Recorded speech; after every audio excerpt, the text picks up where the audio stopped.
Chat members, this is a game called King of the Castle. A game I've heard of several times. It is a game that we can play.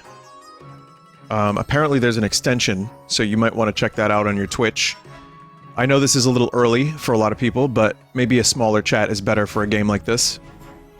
I've heard about this game enough that I wanted to check it out. You know, like when you hear about something like 3 times in 2 days, randomly? Yeah, that's what happened here. So, I don't know what this is.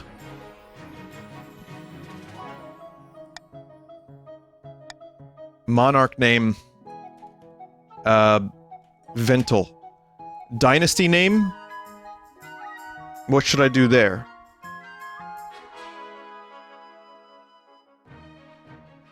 Yacht.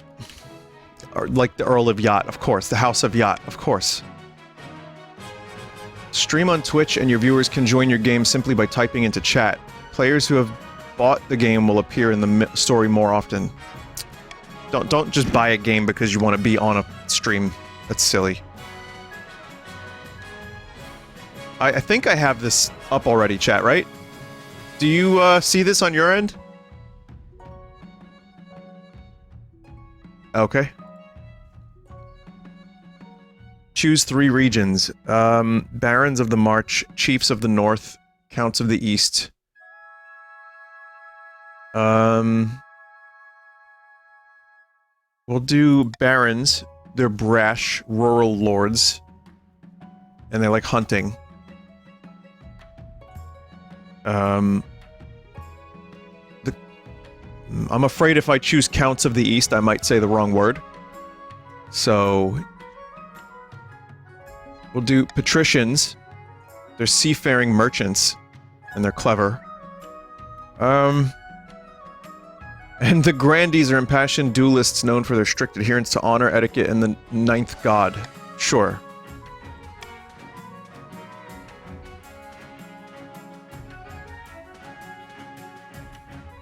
Okay.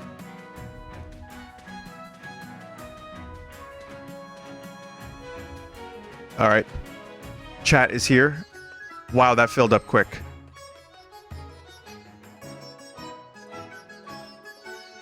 Holy shit. Does this keep happening?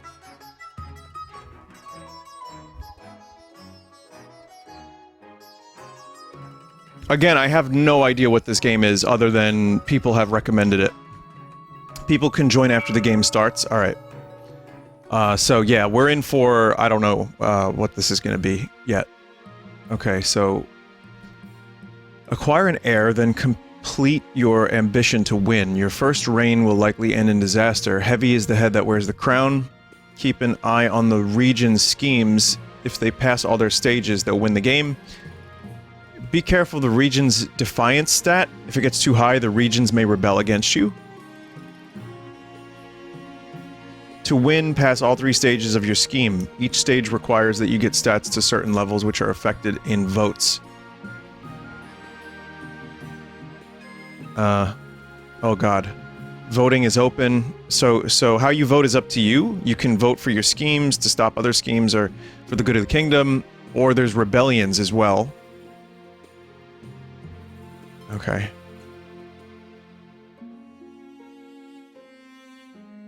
Join, each season, you'll get 3 events to play. Click on one to get started. What, like this?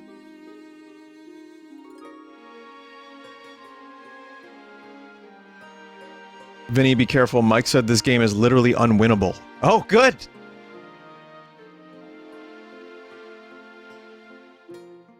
Well, we've got some... I've got some options here. I'm gonna choose Coronation. This is your monarch, the streamer's character. They'll appear in most stories, but not all. And these are the stats. If any of them are 0, the game will end. These are the region stats. They determine which events are generated. If defiance is higher than both authority and stability, my brain hurts. A region can trigger a rebellion.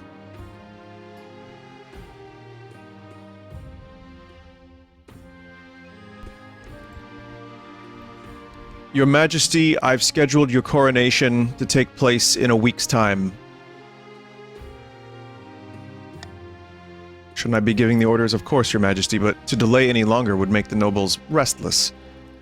And when nobles get restless, they take their daggers and look for the nearest back. Very well, then what must I do? As is tradition, the council will decide what happens at your coronation. Let's get this over with, then. Shall we call the nobles in? Certain choices will change stats. Some choices that do so will indicate this change here. Not all choices that change stats have these indicators. Okay, whatever you mean, I have no idea. Let's just keep going. Just words. The monarch can change how a vote is run with law. You may use one law per vote. Try using your veto on an option you dislike. When your vote opens, nobles vote using command vote, followed by choice of letter. The monarch may close the vote anytime after all nobles have voted. What kind of coronation should be held for the king?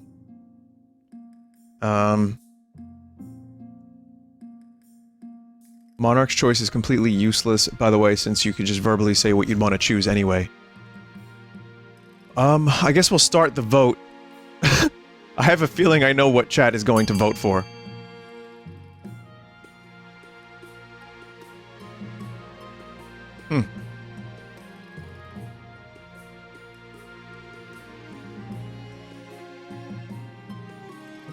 Boy, is a game like this even fucking possible with thousands of chat members?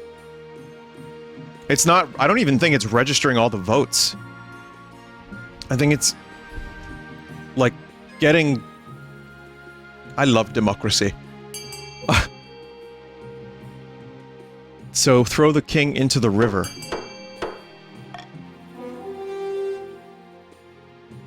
What the fuck?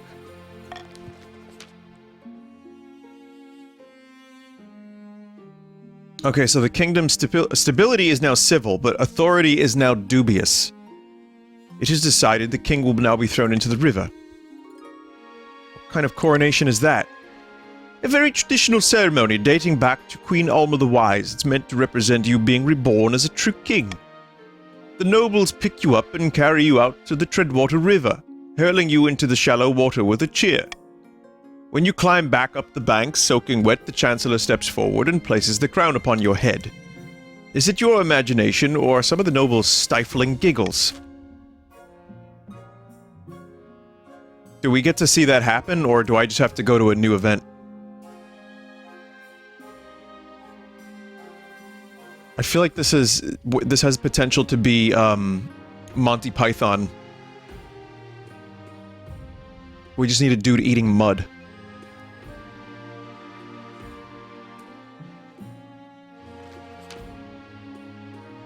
Now that you're king, the first duty is to meet with the Council of Nobles. Your nobles hail from across the kingdom, the wealthy coast, the scorching south, and of course, the bleak march. I'm gonna introduce myself to the patricians. A pleasure, your august majesty. I hope to see our kingdom prosper and grow wealthy under your reign. Okay, here's the grandees. May the ninth god bless your reign, your highness. I trust you will conduct yourself with honor and faith. And the barons. This is a player who has bought King of the Castle. They can set their customizations, get access to special outfits, and appear more often in the storylines. Fuck you. I mean, hail and well met, my liege. Under your leadership, we'll whip this kingdom into shape,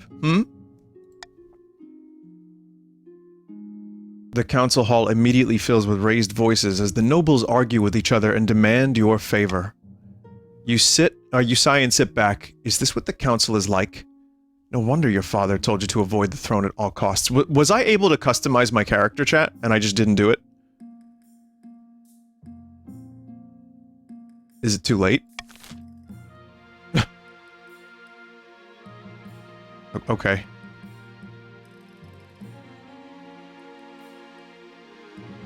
There's not a whole lot of buttons to press, which is good.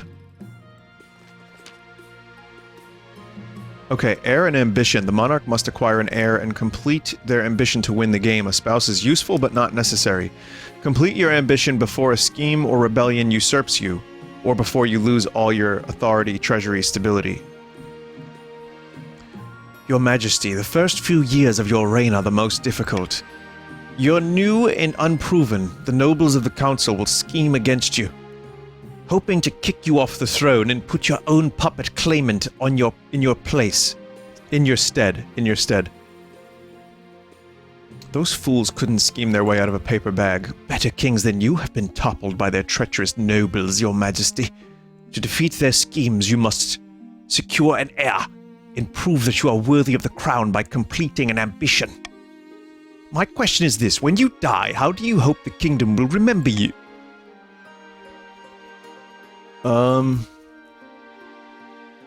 As the architect of a new golden age? A lofty goal indeed.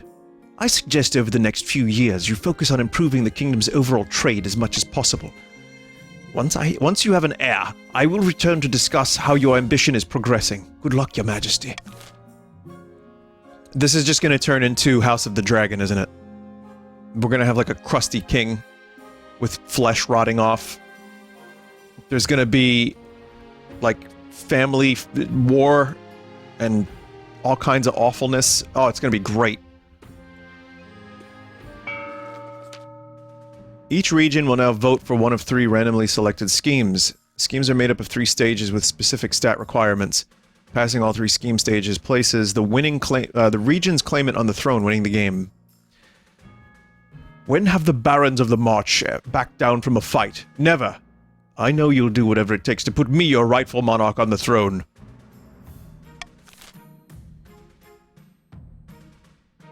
Here's your voting, chat. What scheme should barons pursue to overthrow the new king and place their preferred claimant, Adelis, on the throne?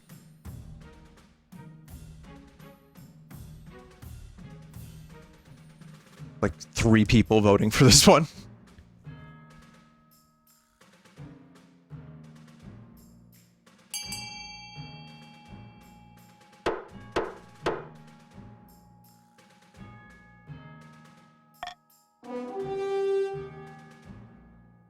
Okay, we got modernization, lower others military. The barons plan to modernize the kingdom's army in such a way that it is totally under their control.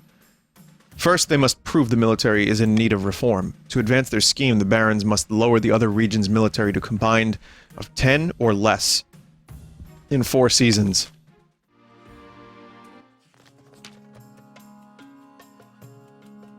Fellow patricians of the coast, my claim to the throne is far more legitimate than that of King Vintel. Something must be done. Doppelganger? Monopoly? Conspiracy.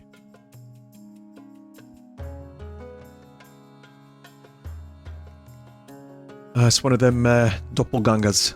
Oh, right.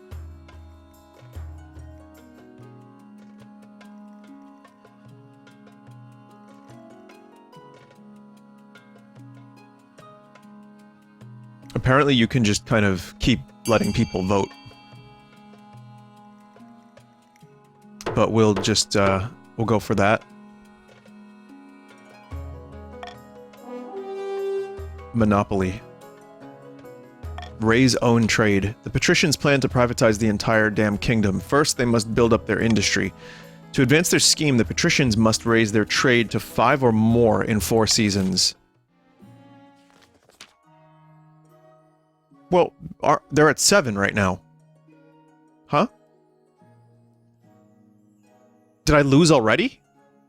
The fuck? It goes down? Okay. A false pretender occupies the throne while my claim is ignored. Grandees of the South, this is a stain on our honor. We must not allow it to go unanswered.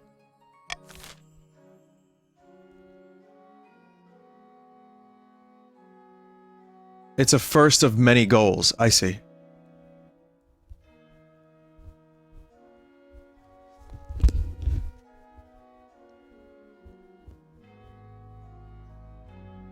People want to go on a witch hunt.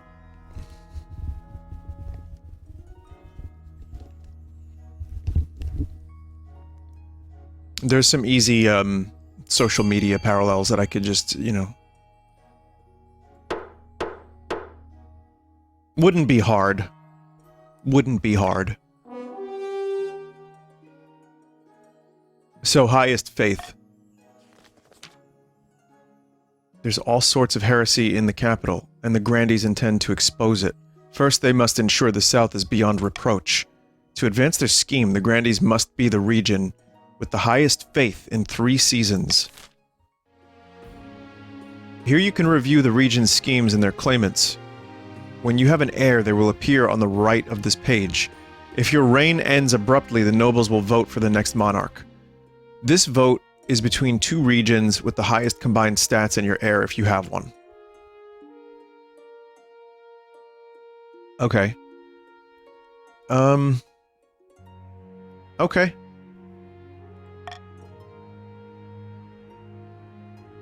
A risky wager, a petitioner from afar, the honor guard. Now that you are king, you need personal protection. Why, I could plunge my sword into your heart right now, could I not? I'd like to see you try. Is it your imagination, or does your marshal stifle a wry chuckle? In any case, she quickly hides it. You needed an honor guard to keep you safe from such dangers, Your Majesty. Unfortunately, this is a political decision. What are my options? Each region offers a selection of elite guards. The patricians with champion gladiators from the arena, the grandees with fierce battle nuns from the Sisterhood of Steel, and the barons offer a squad of battle-hardened veteran soldiers. Think carefully, Your Majesty.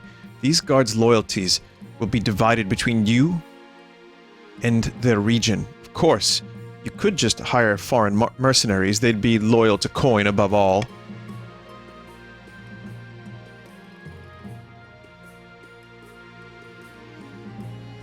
The veterans of the march. These soldiers have fought more battles than they've had hot dinners. They'll be uncouth, no doubt. Won't adapt well to life in the palace, but they're loyal and tough as nails. The veterans of the march.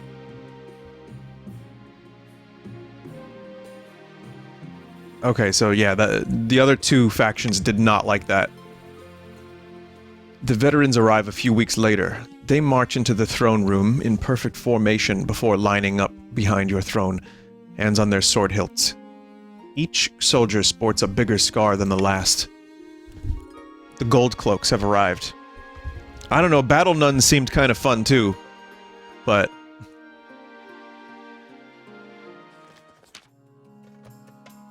Chat will remember this. Your Majesty, there's a petitioner here to see you today. We're not exactly sure where she's from. Oh, what does she want? You'll see soon enough, Your Majesty. Greetings, Your Majesty. My name is Orid. I have a proposition for you. Orid, where are you from? Distant shores, Your Majesty. I prefer to keep my exact origins a secret. Tell me more about this proposition. 3 ships are docked in a harbor to the west. Their holds are packed to the gills with muskets and gunpowder, and they each boast a full battery of cannons. They are all yours in return for a small favor. And what is this favor? I only wish to stay in this kingdom with your blessings and protection. I can show your soldiers how to use the weapons, of course, to avoid any accidents. Alright, what did you do? I don't know what you mean, Your Majesty. I simply wish to keep my dealings private. You will forgive me, I hope. I don't know how I feel about that, okay?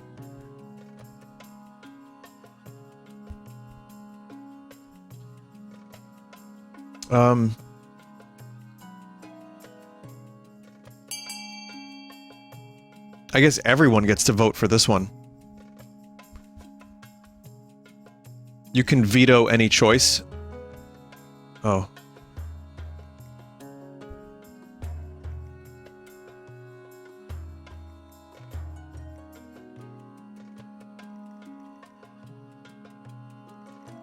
I mean... should probably have looked to see if anything would screw with any plans. Oh yeah, that's a good point. That's a good point. Well, looks like option A has been voted for. Provide safe harbor for Orid in exchange for muskets. I mean, chat could just as easily be screwing me. Orita and her weapons prove most useful in the coming months. She and her crew train your officers as promised. So we've got, wow, lots of strong military here.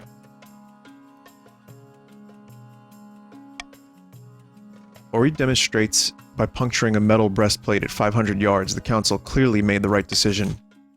Now Red's scheme is halted. Oh, because, well, Red's scheme has been halted because everyone else has military.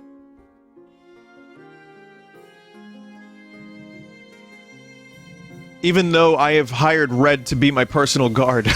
Oh, fuck.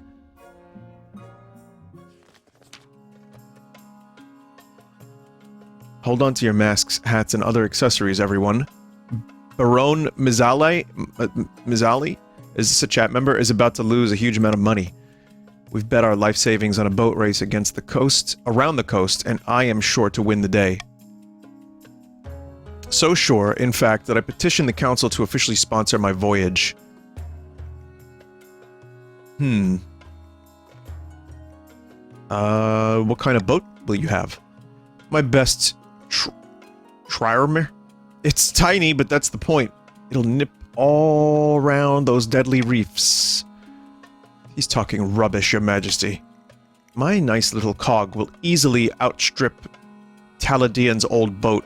If you sponsor anyone, sponsor me.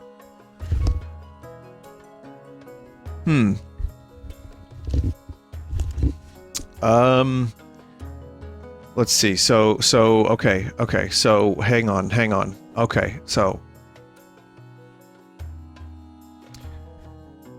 Let's see. So, faith is definitely a thing here. Wealth, I guess this is more a defiance one.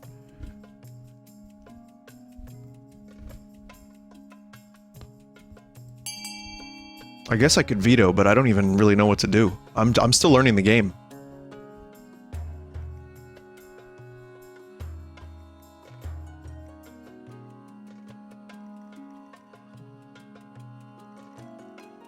If authority, stability, or treasury go to 0, you lose.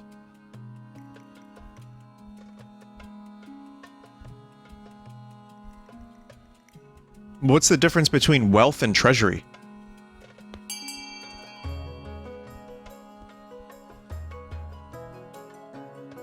Vote. Wealth is our money. Oh, shit!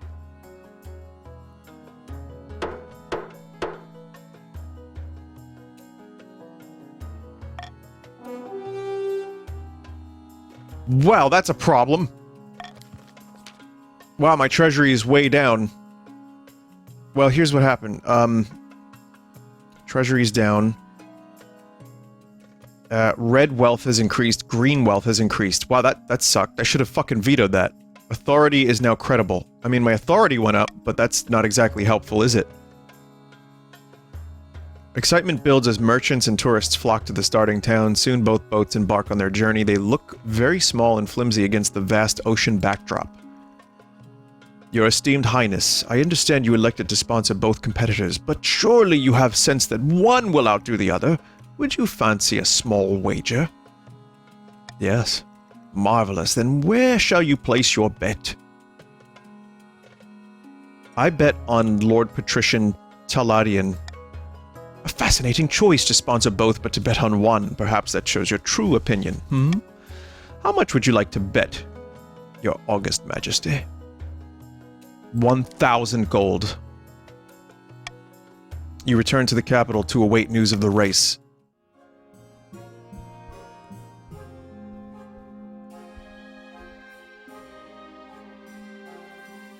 When does the race happen?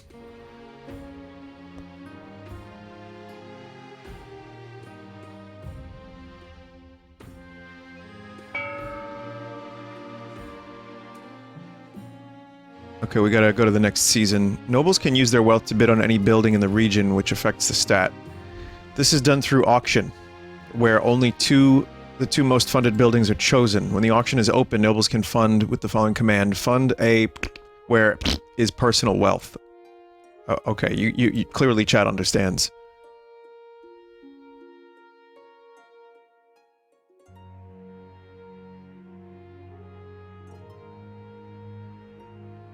So here's the buildings. Good luck.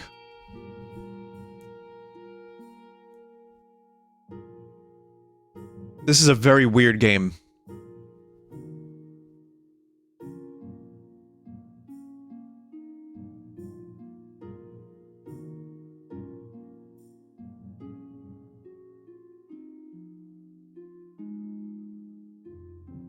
Alright, voting is 30 seconds away from finish-ish. Currently leading is C and E. So either a stadium or... okay, stadium and a cathedral. Oh, wait, a bazaar, Grand Bazaar, increases trade. Both win, yeah, green needs trade. That's what they need. So, of course, they're going to vote for the thing that increases trade. And C is faith of the heart.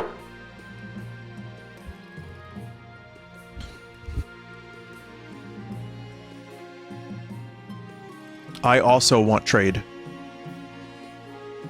Yes.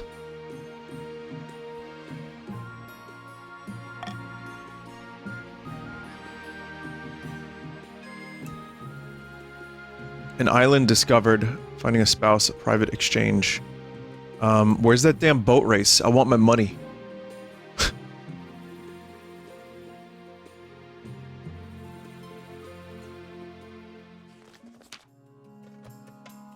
We've heard from the boating competition around the coast, Your Serene Highness. I have a letter from Baron Mizali. Huzzah. Though we weathered a storm, we found a tiny deserted island that wasn't on our maps, where we could rest and shelter. Taladian wasn't so lucky. He was blown off course. I haven't seen him since, the fool. God damn it. I have called it Mizali's land, and officially claim it for the barons. Depths below. Surely this new island belongs to the coast. It's in the sea. That's what we do. It's a legitimate claim. Jealous that the barons are better at marine discovery than you patricians, eh? Your August Majesty, surely you cannot entertain this nonsense. This could be of great strategic importance to the coast.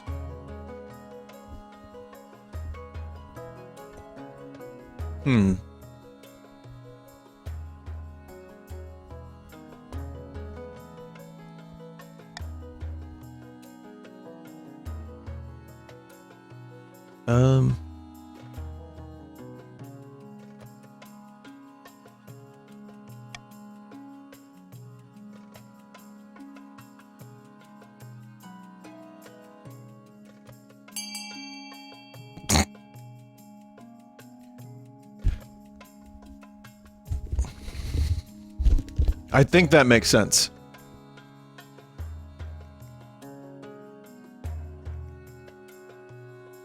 Take it for the Crown Lands. It's Vintel's land now. So I get... There's Defiance. I get some treasury, some authority. Even though I lost 1,000 on a terrible bet.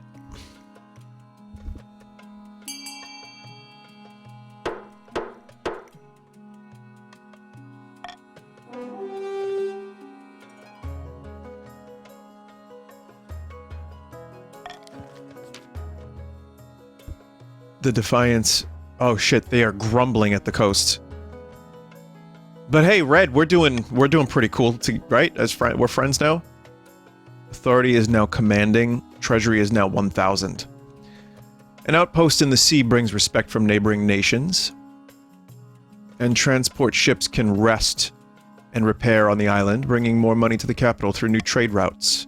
Meanwhile, tension rises in the capital as their nobles wait to hear what discoveries the race has in store next.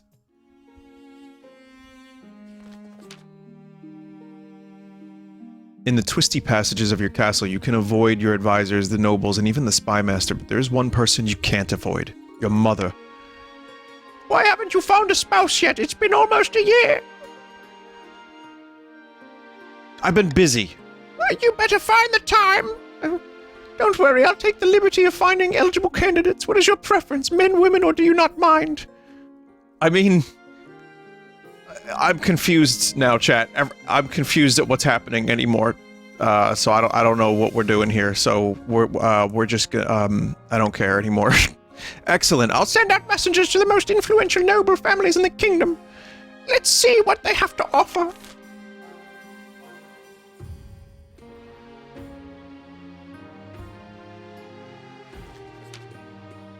A private exchange. The Girth Captain. Oh, Girth Captain? Oh, okay. I thought that was going to be the potential suitor. You know, is the Girth Captain. The Girth Captain that you allowed to stay in the capital, that one who traded those weapons, she's been the cause of some concern. Nobles have complained that she has been rude and confrontational. She does not know the royal etiquette after all. Worse, some suspect her of being a Girth spy. Very well, I will have a word. You find Oreed pacing the halls far from her assigned chambers. What are you doing out of your room? Thinking? Is that a crime? Doesn't matter. I just have a lot to ponder. Stop agitating the nobles, or I'll have to kick you out. She turns her nose up at you with a small scowl. Very well, you've made your point. Oreed storms off, her feet clacking loudly against the stone. You're sure that this isn't over yet. God damn it.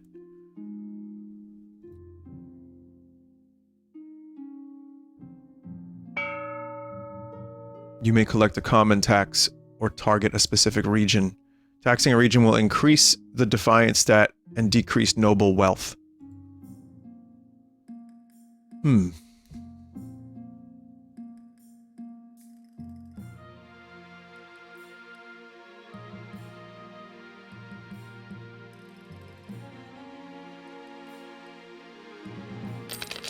Do a common tax.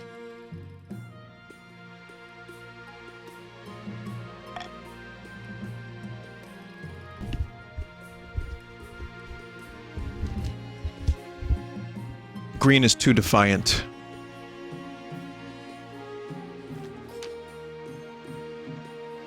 I have found 3 potential matches for you. 1 eligible young candidate from each kingdom's 3 regions. Choose wisely, you'll be securing a powerful alliance. Yes, I know. Your mother leads you to the Great Hall where she's arranged 3 portraits on easels. For now, each is covered by a cloth. Wait, I don't even get to meet them? There's no time for sentiment! You just need a match that benefits your station and suits your political needs. She whisks away a cloth from the first portrait. From the coast, we have Moranus, the wealthy heir to Lord Patrician Kicked Lingling's estate. I mean, just look at him, he's gorgeous. Apparently he's got a silver tongue, too. Lingus. His interests are typical of the coast. Money, money, money, and making more of it. There's also a scandal recently where he's publicly critical of the church. Nothing came of it. Could be worse. Could be a lot better. From the south is Bellona, the eldest daughter of the Dagda 1, 2, 3. I don't know what's happening anymore, chat. Like, who's who? What's what? It's fine. She's reputed to have an ego the size of the sun, but there's nothing wrong with confidence, right? Like many in the South, she claims to put her faith in the ninth god above all worldly concerns, and she's got grand plans! By all accounts. She wants to change the world. Yeah, these chat names are throwing me off, honestly. Alright, not bad, not bad. And finally we have the Marches offering Tebeka, scion of the prestigious Confucius Rex's bloodline. A typical baroness, really. Loud, brash, and self-absorbed, but mostly well-meaning. Like most of the barons, her great passion is hunting. No beast is safe from her crossbow. Give her half a chance, she'll expound at length on how we should improve a lot of the peasants. What do you think? What do you think? Of course, by picking a candidate. Did they say meh in medieval times? You'll anger the other regions, but you'll gain a lifelong alliance. No, this game is perfectly historically accurate. Trust me. I can't wait for Dante DMC2 to show up and try to start some kind of subterfuge in the kingdom. You know, that's a typical name of the day.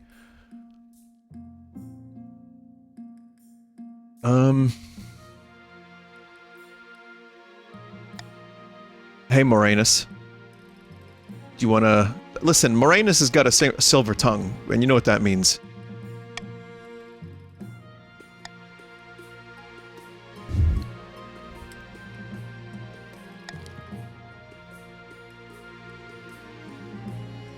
There you go. Mutiny. Oh yes, Gumby Scout. Another period-accurate name. Dramatic news from the boat race, Your Esteemed Highness. Baron Mizale sent a letter telling me everything. Oh, we beg for aid. My crew has turned against me. They're saying I'm working them too hard and there's no hope of getting ahead of Taladian. Even though we're practically equal. Now they demand higher pay. They're threatening to throw me overboard. I beg for help every minute we argue. We lose time against Taladian. Gadzooks, we must step in. These sailors, Gadzooks, can't be allowed to disrupt a race like this.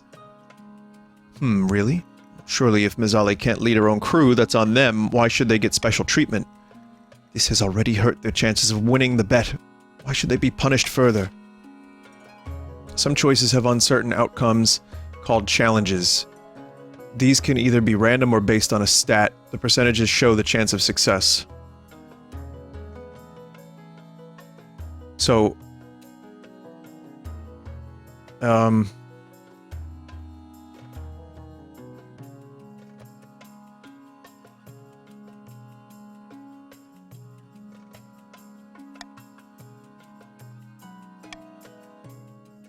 okay.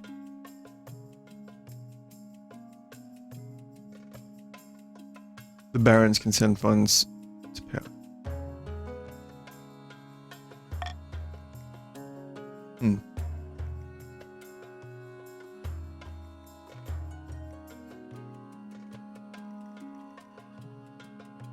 I want to win the bet. B is Baron's wealth, not yours. I want to win the bet.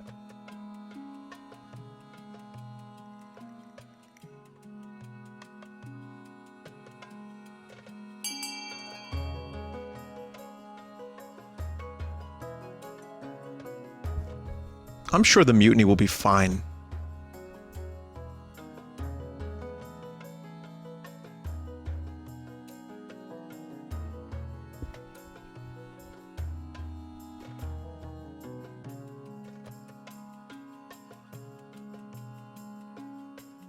Wow. Alright, well, I guess we'll see what happens.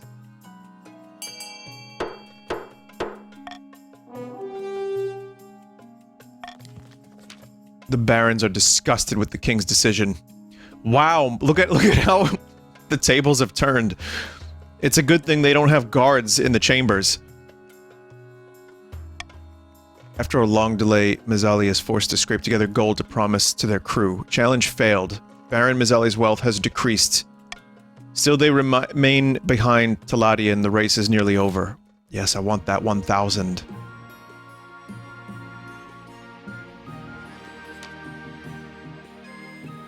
Your Majesty, these good folk are bounty hunters representing the Republic of Girth, they say. King Ventil, we greet you humbly. How may I help you? We are searching for someone, a fugitive, you might say. Last we heard, she went by the name Orid. What kind of fugitive is she? The ships under her command are property of the Republic of Girth, as is their cargo. I am afraid she's under my protection. As we feared. Still, perhaps we could work out a deal. The Grand Pensionary of Girth is offering a large bounty for the return of this woman. We are sure that an esteemed king such as yourself would not risk drawing Girth's ire.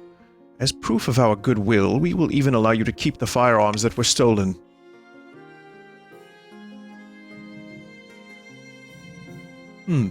Yeah, well, this seemed like a pretty good idea.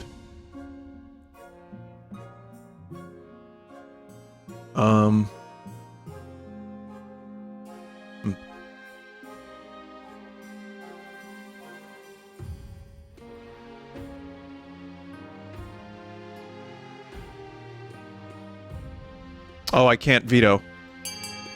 Alright, good luck.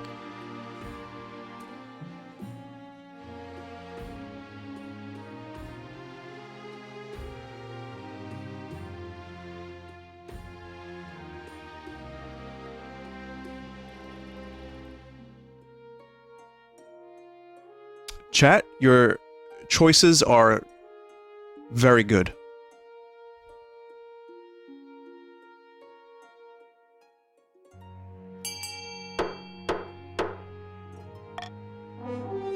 Alright, peace. The bounty hunters nod their thanks, assuring that the Grand Pensionary herself will hear of your good deed. When Oread is dragged from her quarters, the scowl on her face looks as though it could crack a ship's hull. Still, the hefty coin sack allays your guilt. And besides, she was a criminal, wasn't she?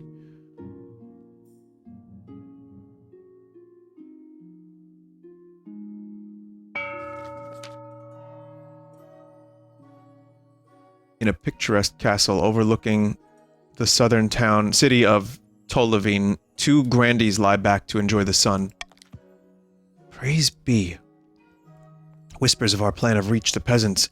They are in an uproar. They call for the sins of the king to be laid bare. I have already have leads on information from inside the palace that we can use against the king. It's only a matter of time. We have the High Inquisitor on our side, but we must also sow dissent among other regions. We won't succeed alone. For the next stage of their scheme, the Grandees must raise other regions' defiance to a combined total of at least 8 in 3 seasons. Uh-oh.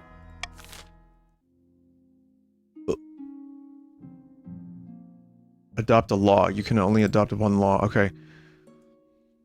If nobles vote for the monarch's choice, they gain plus 500 personal wealth. The monarch can mark their preferred voting option. If chosen, they gain plus 1 authority. Plus 500 treasury if the nobles vote for the selected option. If the nobles vote otherwise, minus 500 treasury. I like that one.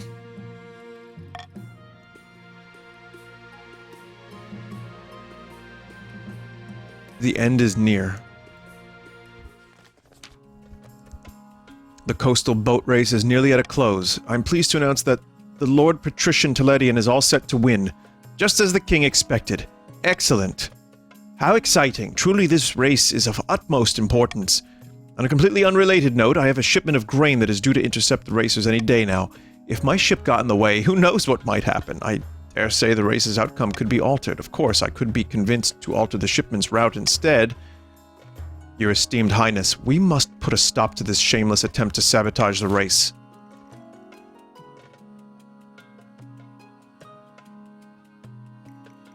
Have barons pay for the ship to obstruct Lord Teladian's path. Have the patricians pay.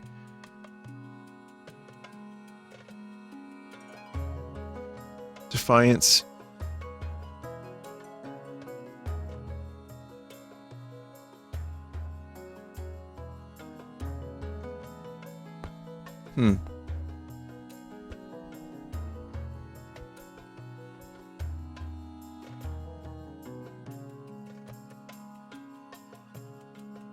The problem is this. I don't want more defiance. And I can afford some patrician... Oh, well.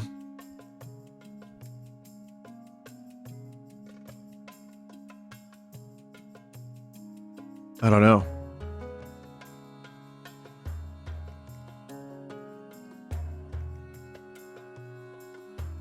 Vinny A will lower the Baron Defiance, maybe, possibly. I don't know.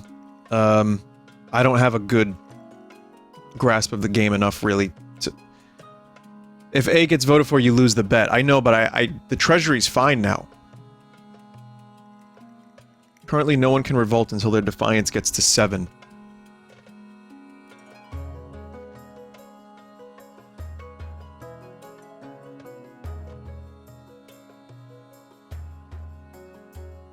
I don't know.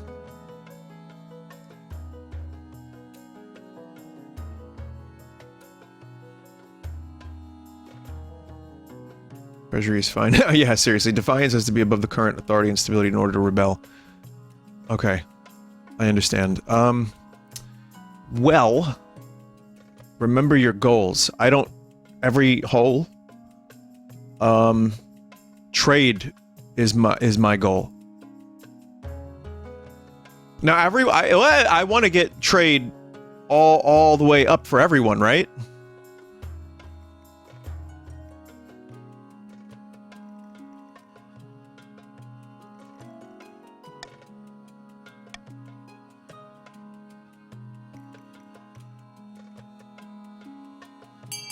Have fun.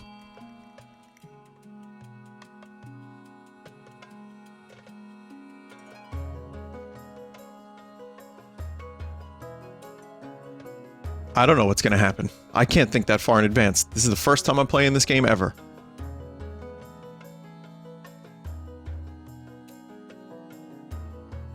I think I kind of understand, but it looks like trade's gonna go up.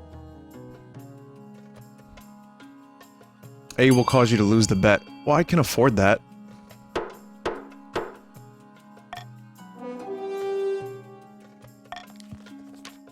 Uh-oh. Red Defiance is at 6.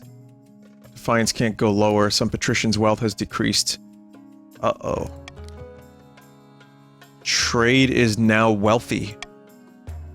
Soon nobles and peasants alike gather at the finish line, watching breathlessly as the winner arrives. It's Lord Patrician Taladian. Excellent, no one can beat a patrician in a boat race. I could not have done it without the generous sponsorship of the king. God damn it, the Defiance can't go any lower. But my authority is very good. Pay up, Ms. Ali. Damn it. I can't even stand to look at a fish anymore, and I don't know what's happened to my sea legs. Thank you very much. Perhaps you'd like a rematch in a year's time? No, I'm never setting foot on a boat again, you salty sea urchin. Your Serene Highness, I'm delighted to report that you bet on the correct outcome. Congratulations indeed. Back on the coast, the merchants flock to investigate Taladian's boat and use his sailing techniques to improve their own crafts. Though the race is over, it's gripped the kingdom. Similar bets take place as far afield as Sal and Kurth, some successful, others ending in watery deaths.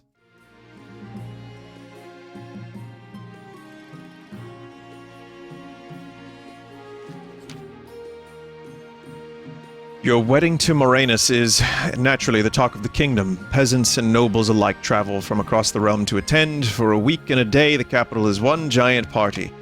It feels like you're the only one not taking part. Instead, you're getting ready for the ceremony. Soon enough, you're standing in St. Bertrand's Cathedral with Moranus at your side. Do you take this man as your lawfully wedded husband? Yeah. Then I pronounce you king and husband. I don't know what's happening. Like I said, I don't know what's happening. Stability is now steady. Authority is now iron-fisted. Defiance can't go lower. Defiance is now aloof. Defiance is now aggrieved. Okay, so that wasn't terrible. By the time you find yourself alone with Moranus, it's past midnight and you've never felt more tired. You danced so very beautifully. It was such a wonderful day, wasn't it? Agree? You endure a long conversation in which Moranus seems determined to flatter you relentlessly and agree with everything you say. By night's end, you still don't know who Moranus really is. His real personality is concealed beneath 100 layers of etiquette. You go your separate bedchambers, still strangers.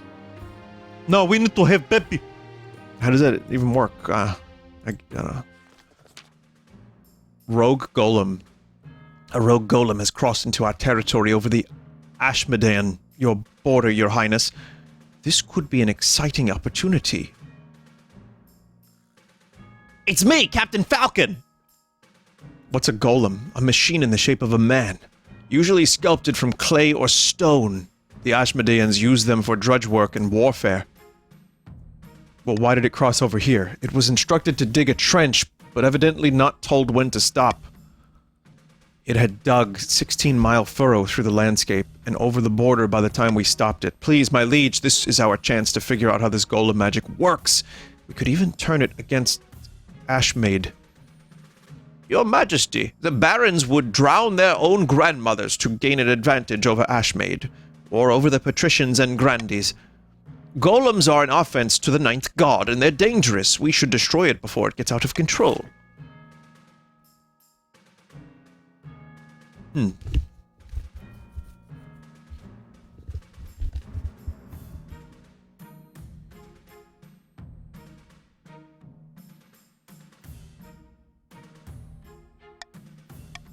I think that that's a great choice.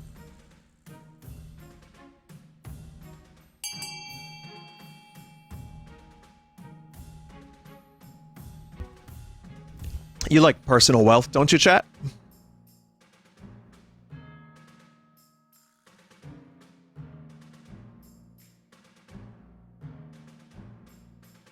Hell yeah, personal wealth. And rim jobs for everyone in the kingdom if you vote for that. We have a royal keeper of the rim that we will be assigning.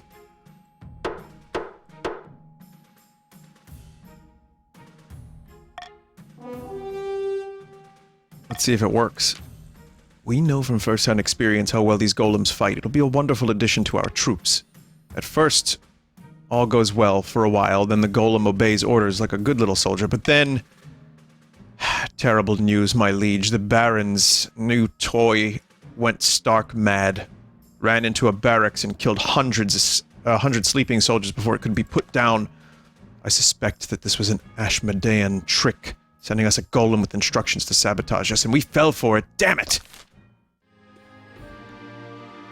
Sorry, Red.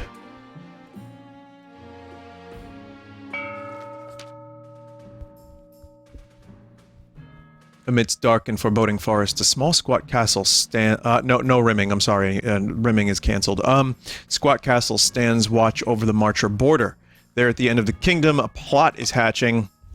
Great God, those other regions still throw their military weight around, eh? Sadly, yes.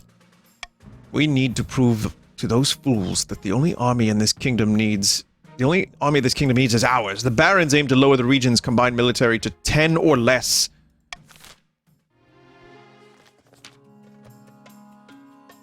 It's close.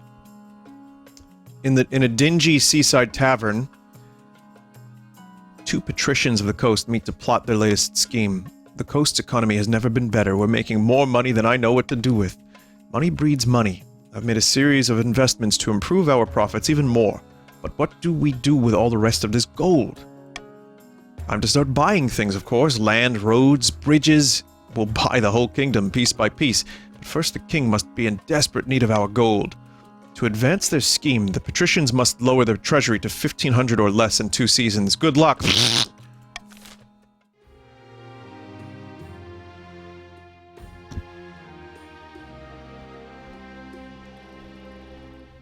Raise the other region's total defiance to at least 8 in 2 seasons. Okay.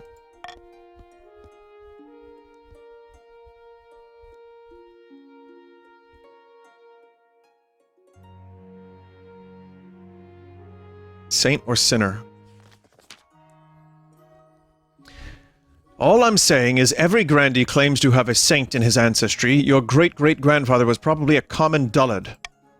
Shut your mouth, you hedge-born puzzle witch. His name was Saint Umba, and he defeated the werewolf of Aranjar by turning it to dust in an instant, according to my grandmother. If you're so sure, how about a little wager? A bag of gold says your ancestor was no saint. You're on. What's all this, then? Lady Patrician Snaky Magica is spreading damnable lies about my great-great-grandfather. If you really think he was a saint, then dig him up. Saints are incorruptible, even after death. They don't decay. Very well. I request the council's permission to exhume my ancestor and prove this fool wrong.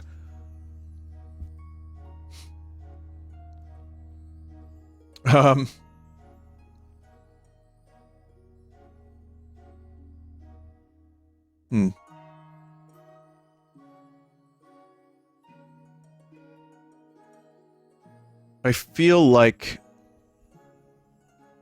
C would be a good choice for me. Yellow needs B. And I guess, grant permission for the body to be exhumed. Yellow's defiance doesn't matter. Yeah, I don't know. I think maybe I'll just, I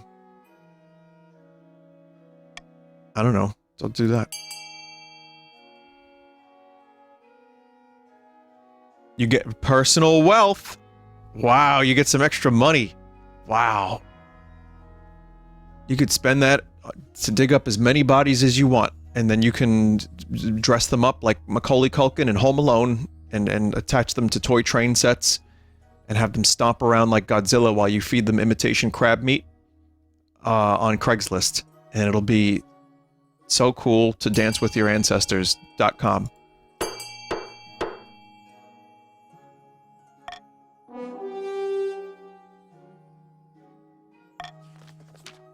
Church records can be muddled, Your Majesty, especially after times of turmoil, but I'll do my best to check. What was the deceased man's name? Saint Umber. Surely you have a history of him somewhere. A few days later, the Archbishop emerges from his personal library, blinking in the light. I've uncovered some records of Saint Umber, a minor saint, the patron of ruin and decay. Ha, we are blessed. I was right. Fine, take your money, but who cares if he was a saint? Nobody's ever heard of him. Grandy Roachmogul yelps in outrage before turning and stalking out of the High Council Hall.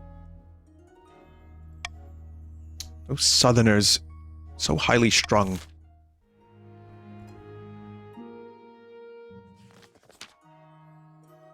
3, 2, 1, bite! Two nobles dangling bright red chili peppers over their tongues chew ferociously at their respective vegetables. Ah! Ah! I can't take it anymore. As Lady Patrician Angry Bilbo 1 spits out her chili, the High Council Hall erupts into cheers.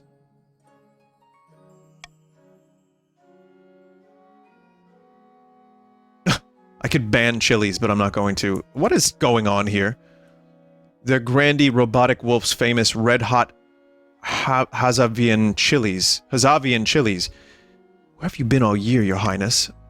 The chili craze is spreading all across the kingdom, Your Majesty. Nobles and commoners are competing to create the hottest chili on Celeste Ath. So far, Grandy Robotic Wolf holds the crown. Very well, carry on. Your Holiness, perhaps you'd like to sponsor my growing contest. I'm looking for the hottest chili in the land. The winner will receive a hefty cash prize. Or you could sponsor us patricians. With the treasury support, we'd be sure to win. No, the king should sponsor us. We've a better chance and everyone knows it.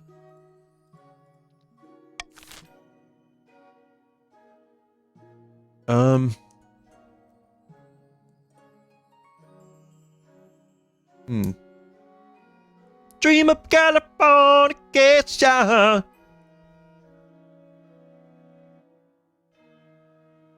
dream of California, people.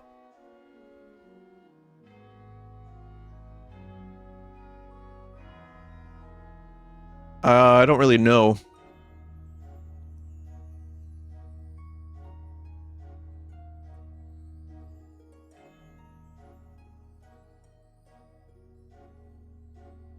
I don't know. I don't have an option.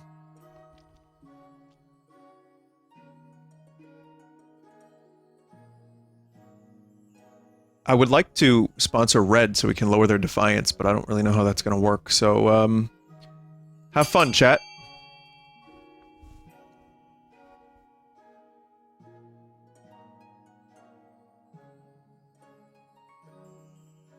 I know for sure. Don't know what to vote on. Round the world.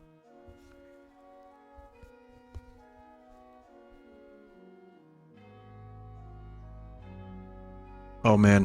Oh, this is a close one. This is a close one. Oh shit.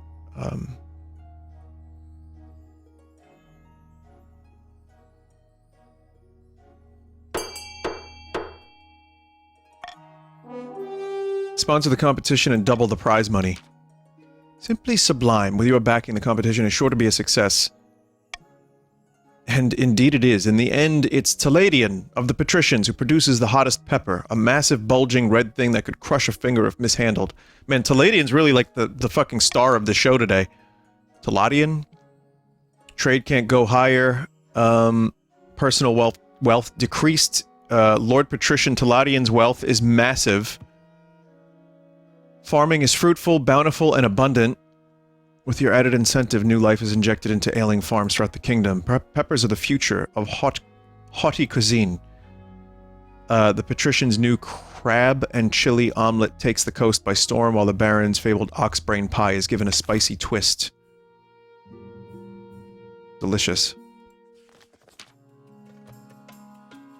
Vintel, I had something I wanted to ask you. What can I do for you? As you know, I run a very successful jewelers guild back home in the coast, but the current laws are a little restrictive for my trade. Lots of tariffs and regulations, you know how it is.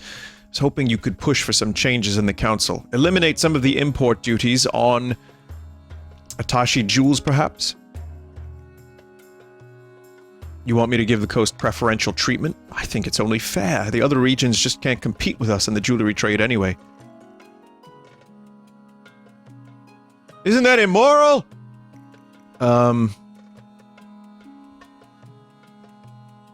No. Very well, apologies for taking up your time. He sighs and withdraws. For the next week, he sleeps and takes his meals in another wing of the palace.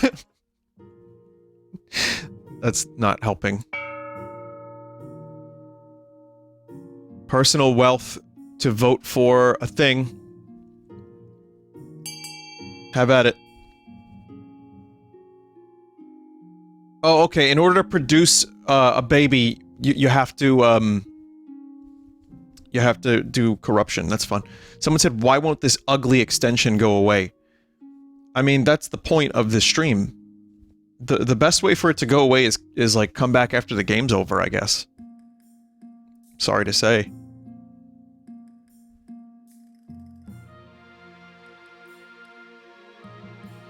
So it looks like we got a stadium for less military.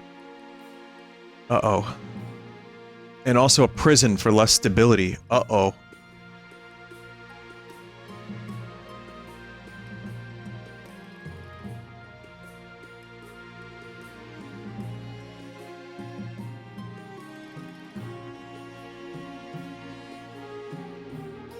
I don't think those are good for me.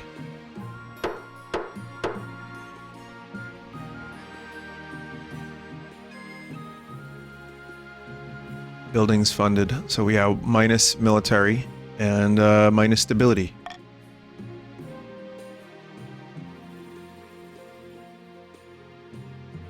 About your heir. Your marriage to Moranus is already a disaster. He can't stand the sight of you, and when you are in the same room, it somehow always ends in an argument and a slammed door. The last thing on your mind is procuring an heir, but the needs of the kingdom must prevail. Congratulations are in order! The royal wedding was a magnificent affair! Felt like a life sentence more than a wedding. Oh, don't be so dramatic! You've done well so far, but something's still missing an heir! You need someone young, whose loyalty is assured. A child of your own would do the trick, even if they are bastard or the youngest of your many cousins. I'm pretty sure I have a bastard child lying around here somewhere. The church won't be happy, but they'll just as keen to avoid a civil war as we are. They'll legitimize the bastard without much of a fuss. I will meet the Archbishop tomorrow.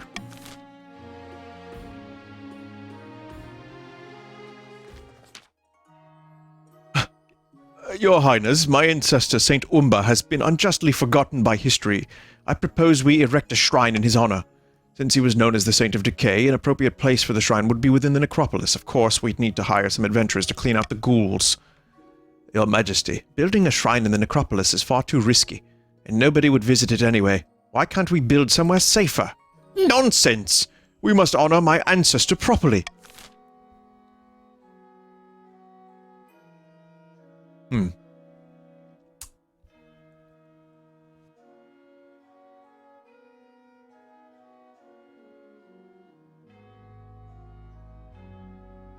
We can dig the old bastard up again.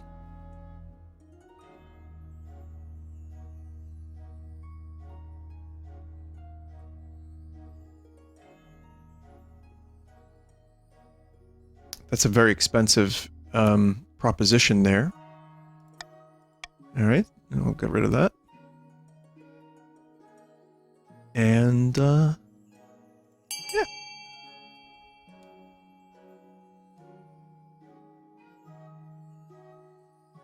Wow, chat wants to dig up the old bastard, huh?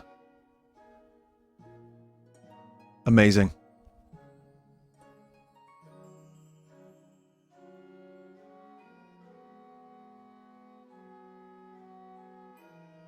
I wonder if there was a farcical aquatic ceremony with a watery tart that made me king.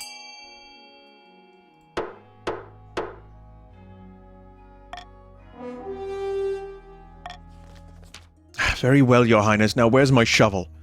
A few days later, the corpse is exhumed from its resting place within the southern necropolis. Praise be, I was right. Centuries in the ground, but old St. Umber looks as fresh as a daisy. Word spreads quickly of the miracle of St. Umber. Peasants across the south add another name to their prayers. Defiance is down. I think that's good. But they're at like 10 faith. I don't know if that's good for me. I'm not really sure. As usual, Moranus spends the day in his office as far away from you as the palace walls allow, but after you've eaten your separate dinners, he strolls in wearing an obviously fake smile. I've endured this so-called marriage as long as I could bear, but I simply can't do it anymore. Your August Majesty, it is time we part ways. I want a divorce. Thank the ninth, now we can stop pretending. Pretending? By all that glitters, if you've been pretending, you haven't been doing it very well. Every time we talk, it ends the same way, with you stamping down everything I wish for. You didn't even lift a finger to help with the coastal merchants when they were in need. This was never going to work. It's over now, for good or ill. I called the Archbishop to witness the divorce ceremony. Yes, well, good evening, Your Majesty. I know this is awkward, but I'll ensure it goes as smoothly as possible. I live to serve, Your Majesty. All right, let's get this done, Your Esteemed Highness. All right, see ya. He rolls his eyes. Very well. Very well, you are now divorced in the eyes of the kingdom.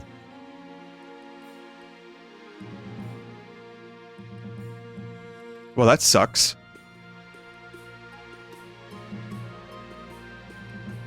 That's it?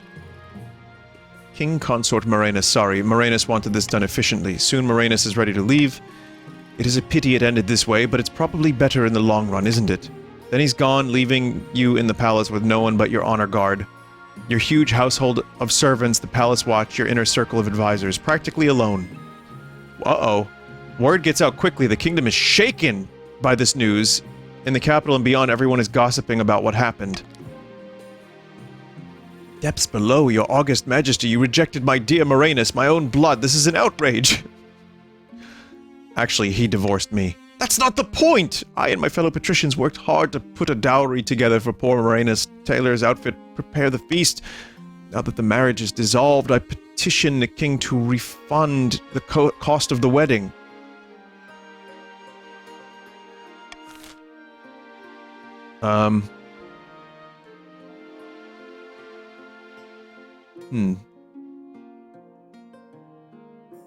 Hand over the best farm animals as an alternative.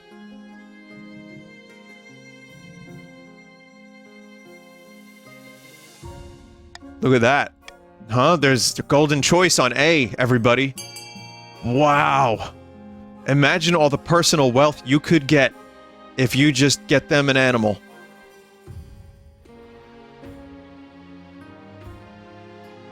Man, you could hire as many rim-jobbing motherfuckers as you want with that amount of money. God.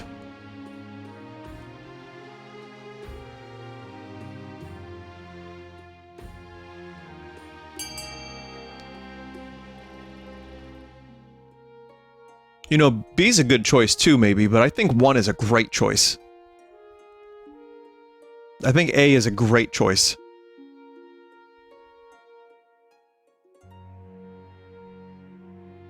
Shit.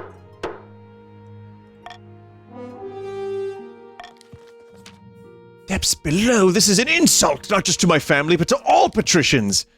As anger grows in the coast, you do hear whispers that some believe you were right in standing your ground. Hopefully your supporters will win out. Meanwhile, Kicked Ling Ling is put up Moranus in his estate, which turns out to be a great expense. He may run into problems with his unconventional religious beliefs, but that is no longer your problem. Go broke, you fucking jabroni! Break the fucking back! Did I lose?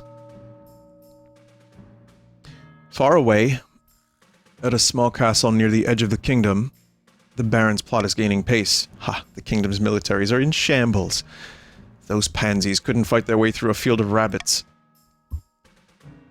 I've drafted the reform proposals as planned. The council will be more than happy to follow our lead. Good, but we must ensure they don't get skittish. The kingdom must be stable for our proposal to work. Grand. A calm before the storm. For the next stage of the Baron's scheme, they must raise stability to 5 or more in 2 seasons. Wait, what? That doesn't seem good. That's my stability.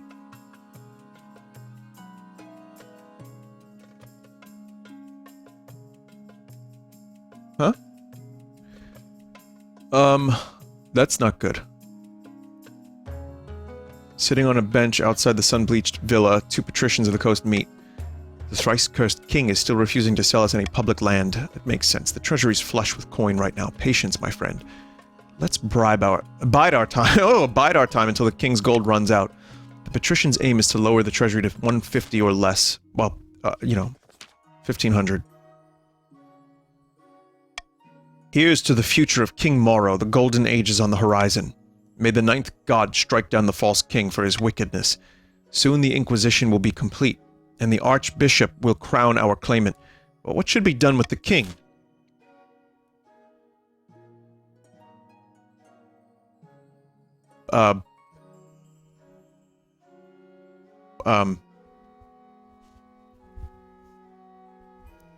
You fuckers.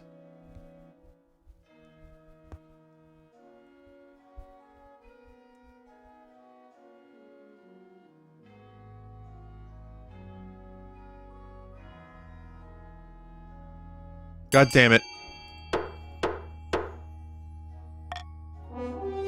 Burn him at the stake. A glorious way to usher in the new king. The 9th god will surely be pleased. First, the current king's grip on the kingdom must be at an all-time low. We wouldn't want to face any backlash from our little fireworks show, would we? For the final stage of their scheme, the grandees must lower stability to 2 or less. There are some exceptions. If 2 or more regions pass a final scheme stage, the winner will be decided at random. If stability, authority, or treasury hit 0, a final scheme stage passes at the same time. Scheme takes priority. If a rebellion ends with a rebellion win, and a final scheme stage passes at the same time, the scheme takes priority. The monarchy can only win in ambition events, which will appear after you acquired an heir.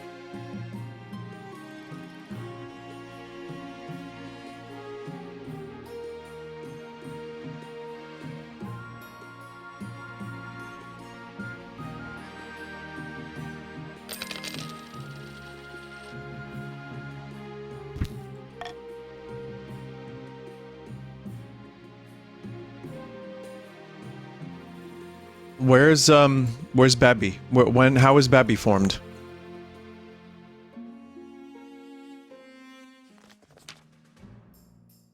As you're walking beside the palace parade grounds, a crossbow bolt whizzes past your head and shatters against the wall behind you.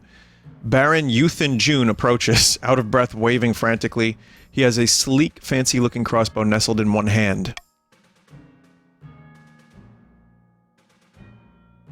Great God, my liege, I nearly took your head off. What in 7 hells are you doing with that?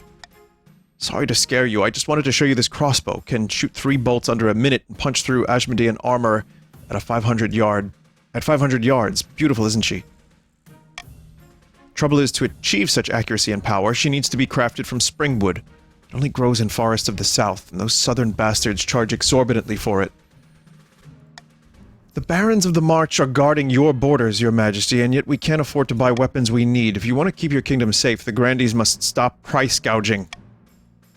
Your Highness, this is outrageous. These barons just want a bargain.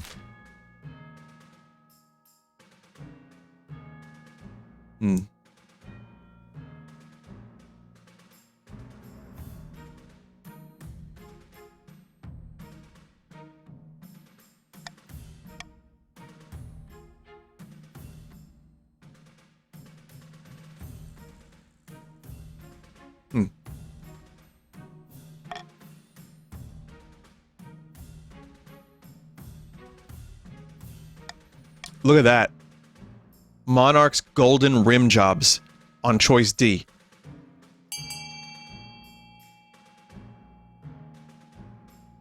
Wow.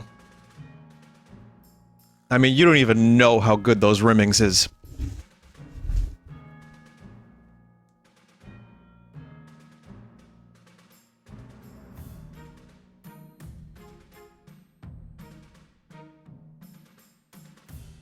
Yeah, the springwood is going to be amazing. It just, you know, it might take a couple generations, but it'll be worth it.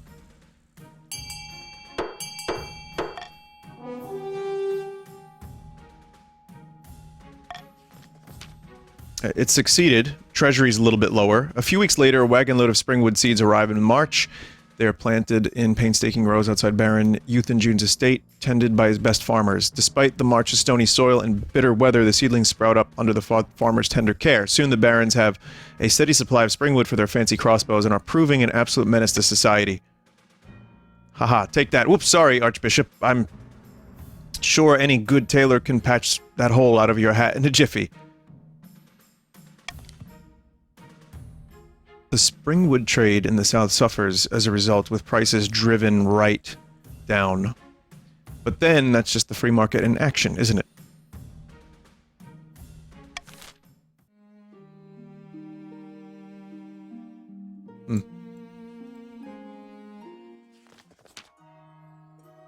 Dreadful tidings, your majesty. A meddling wizard has set up shop in Sirona. I believe it is Brzk, the Lord of the Bells. Wizards have managed to tame creation itself. They wield untold power and are naturally distrusted by the Church. Even the High Inquisitor wouldn't dare move against one of them openly. Brzk has influence over the South and its counterpart, silence. Over sound and its counterpart, silence. Though this power seems meager compared to other wizards, they are not to be underestimated. They've put out a call for new apprentices, which is a rare event. This is a once-in-a-lifetime opportunity for many. Droves of unwashed, glory-seeking peasants from all over the South are lining up for their chance. Not just peasants, I, Arkbrick, have also decided to apply. The competition will be fierce, but those citizens are no match. I will be the most powerful noble this council has ever seen. You couldn't put your clothes on if it wasn't for your servant's help. We can't let this go ahead. Not only is it heresy, it presents a clear and dangerous conflict of interest. Wizards answer only to themselves. Their power is unmatched, such that the entire kingdoms cannot stand against them. Even an apprentice on the council would be disastrous. Lord Patrician Arkbrick could use magic to interfere with votes, or you for that matter. We will assemble the council.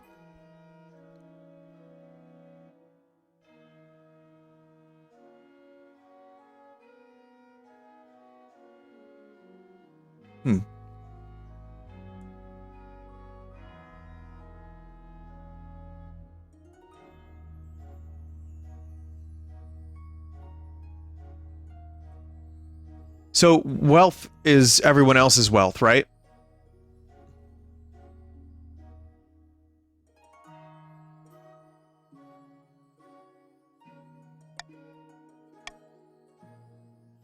Chad, I can't promise the rim, but B is going to be a great one.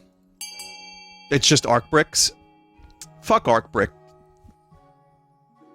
No offense, chat member, but no, fuck them.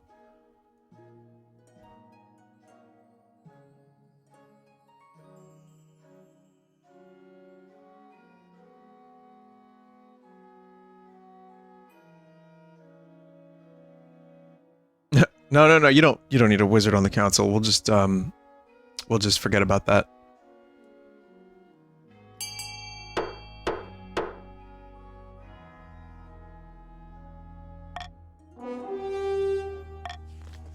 I suppose that it is an acceptable compromise. Arkbrick begins his journey to Sirona immediately. Arkbrick is now broke, and my wealth is quite high. His successor, Lord Patrician Arkbrick II, inherits his position on the council, but the treasury confiscates the vast majority of his wealth as a payment. Lord Patrician Arkbrick has died. Brzzt presence in Sirona attracts all sorts of visitors, though the power of their latent magic starts to wilt crops for miles around.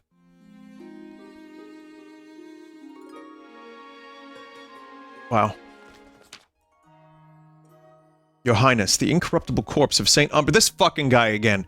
has become a sensation among the faithful. Every day pilgrims visit my manor to pray at his feet, but their muddy feet are ruining my carpets. May I take St. Umber's body on a tour of the kingdom instead? Your Majesty, if I may make a suggestion, perhaps we should study this phenomenon instead of mindlessly worshipping it? Heresy! Everyone cover your ears before she says anything more.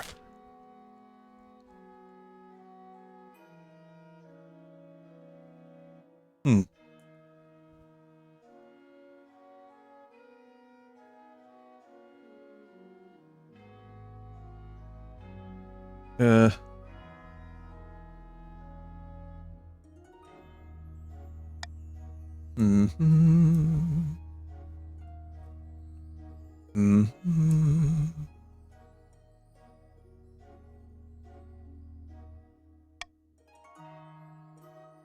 I can't veto choices. I'm out of vetoes. I got a cooldown.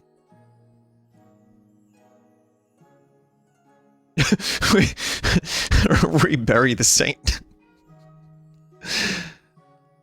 C is a great choice for everyone involved, I think. Everyone's gonna love C. Don't vote A, because that's crazy. Voting A is crazy. Vote C. Vote C. Don't vote A. No.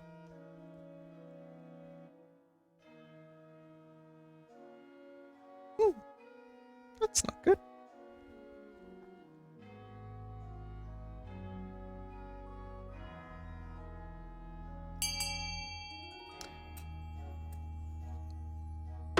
Oh, wow. Okay, great. More stability is good for you. I know, but if I raise it, then someone else wins. Then Red wins. Maybe I'll come visit your little shrine one of these days. Should be good for a laugh. Very well. You're very welcome to visit. At least your shoes. Barons are only on stage 2. Ah, fuck! At least your shoes are clean. Who knows, maybe St. Umber will guide you back to the light of the 9th. Grandy Roach Mogul continues to display the saint's body, charging a small fee to compensate for the damage to his carpets. The sacred corpse attracts crowds from across the kingdom. Some even bring coin to spend.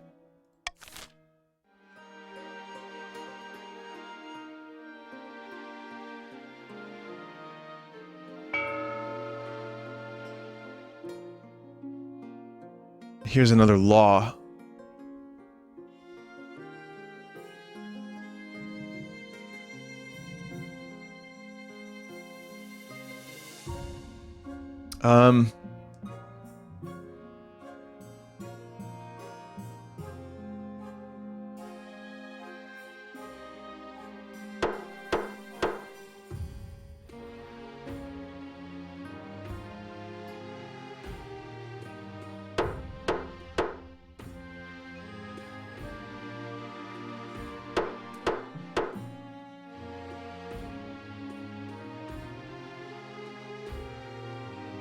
Vinny, what? No, it's good. They're only on stage 2.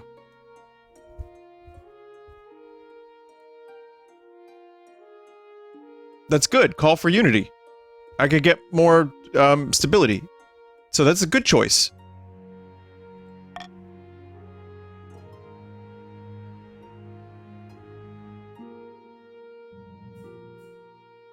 I think. A Kraken.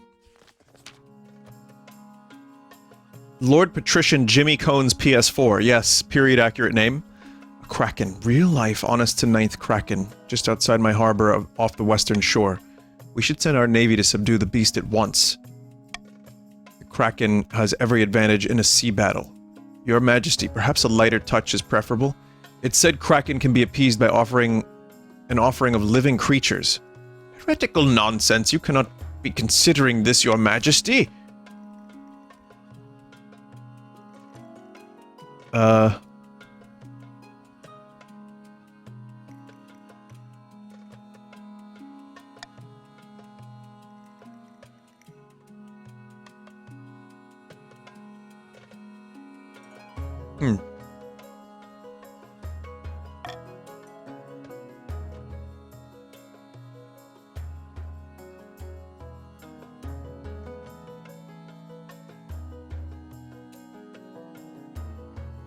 My choice, my golden choice is going to be, B. I think that's great. We can do some farming.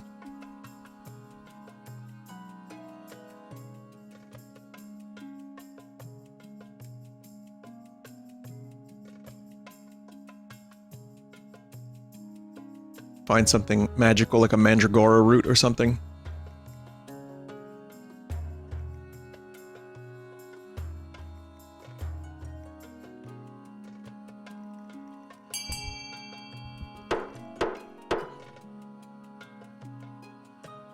Or a cow. You can just farm a cow. Dozens of goats and cows are rounded up and carted off to Lord Patrician Jimmy Cone's PS4's hometown, where they are dumped unceremoniously into the water near his estate. To the church's great anger, the bizarre plan works. The Kraken presumably eats its fill and disappears back into the depths. Coastal villagers celebrate by burning Kraken effigies and occasionally tossing their own goats into the sea. Hopefully you haven't just spawned a cult.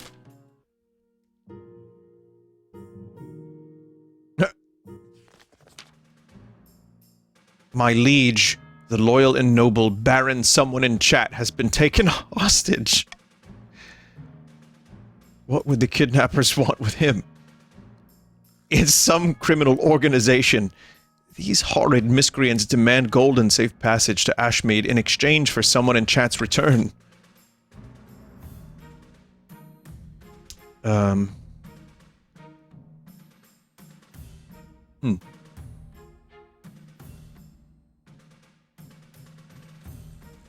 You could just ignore the letter.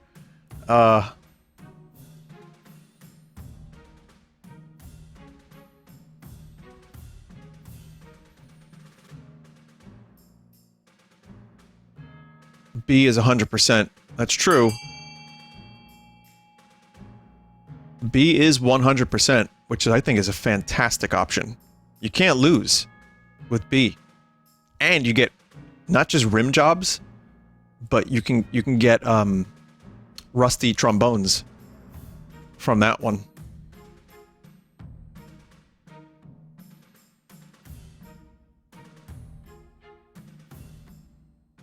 I like that there are people that just don't understand the game, like I don't, and are also voting against their own interests. It's cool, it's like real life.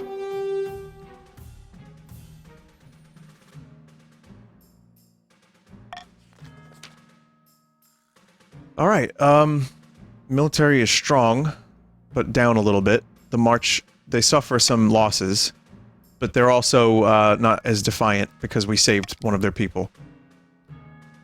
And my treasury, we found some gold and gems and stuff. Wonderful.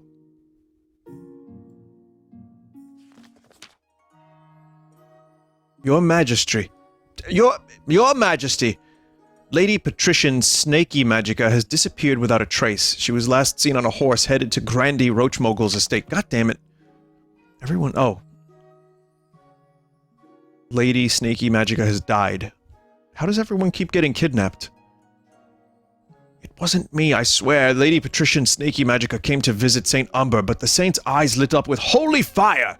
The next thing I knew, she was reduced to dust and bone.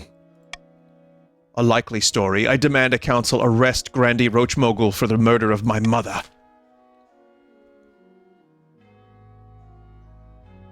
Imprison Grandy Roachmogul. Well, we're gonna veto that, for sure. Rebury the saint, and place something heavy on the grave, just to be sure.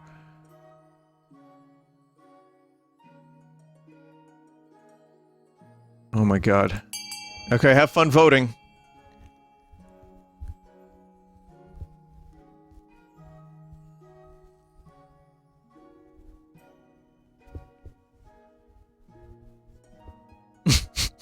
This fucking saint has been dug up. Is this the same saint? Is this Saint Umber, or is this a different one? Am I just not understanding what's happening? Same one.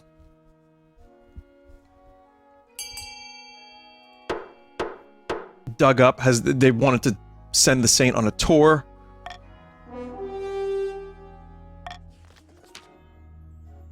St. Umber is placed back in his necropolis tomb. A heavy stone is rolled over the entrance, so he can't be dug back up by zealots.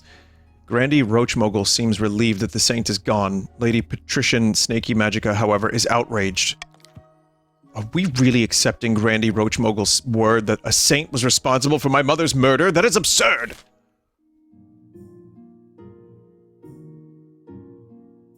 That defiance on green's a little scary, but... In the Grand Hall of Baron Azura Dune's castle, a number of figures are hunched around the hearth plotting away. Has the council agreed to hear our military reform proposals yet? No, not yet. The kingdom is too distracted with foolish business. If we can help calm things for a moment, we'll get our chance. The Baron's aim is to raise stability to at least 5. Warning, the monarchy has no heir. We had a bastard somewhere around here.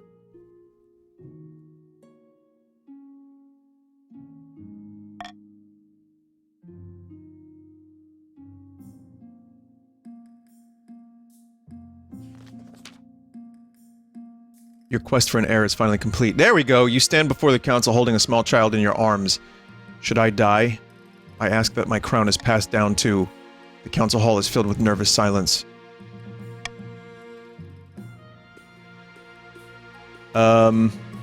My legitimate... Oh, that raises stability. Uh-oh. That's only stage 2, it's fine. But that's not great.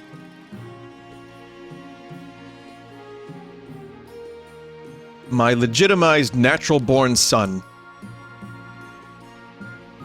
The assembled nobles break out into polite applause. By designating an heir, you have cemented the stability of the kingdom, though the common folk may lose some faith in the church, seeing their king's extramarital adventures being forgiven so easily. Your Majesty, may I be the first to congratulate you on legitimizing your son. What is his name? Vintel II. The second. Huzzah, Your Majesty. I'm sure little Vintel II will grow up to be a chip off the old block. This is so confusing.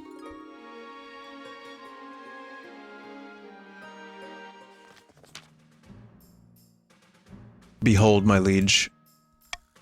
Baron Vanteray pulls aside a tarpaulin to reveal a granite statue of Baroness Mismaid 11.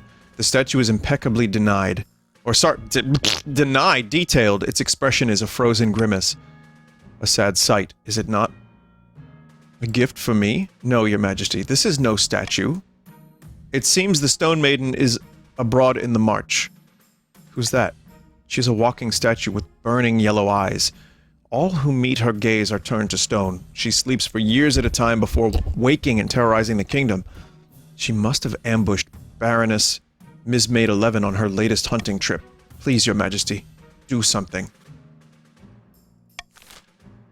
Check, quick question. If I were to lower the stability back down to 4, would that undo the red check mark? Just out of curiosity. It would. Okay. Could hire a wizard to take care of this.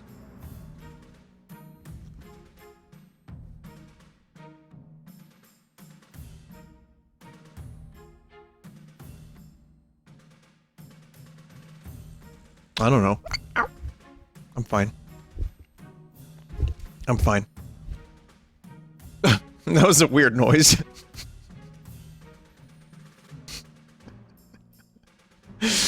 There's a new noise unlocked. I don't even know how to tell you what that noise was. What are we doing here?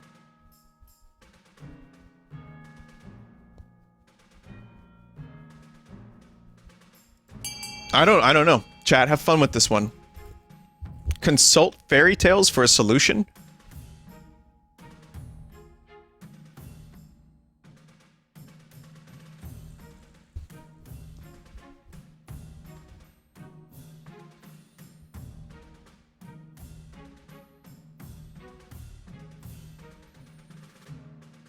I guess we're going for, I don't know, it looks like we're going for a wizard. maybe. I don't know. Fairy tales or a wizard? I'll let the votes continue for a short amount of time here. Maybe, I don't know.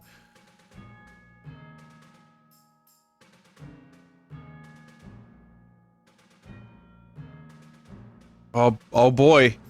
Oh boy. Oh shit, fairy tales. It's happening, chat. We're going for Humpty Dumpty sat on a big horse. It's not happening. Is it? Is it? I don't know. I don't know what option I want anymore. Whoa! Oh my god. By one vote. You send for an expert folklorist from Quail University. According to legend, the Stone Maiden always stays far inland, away from the shore. Perhaps there's something there. That's the solution, a saline solution. She must react badly to seawater. You send a squad of knights, each armed with a blindfold and a bucket of seawater. To your great surprise, it works! As soon as she's drenched, the Stone Maiden shrieks and flees back to her underground lair, where she falls into an immortal slumber. Uh-oh, stability is quite high now.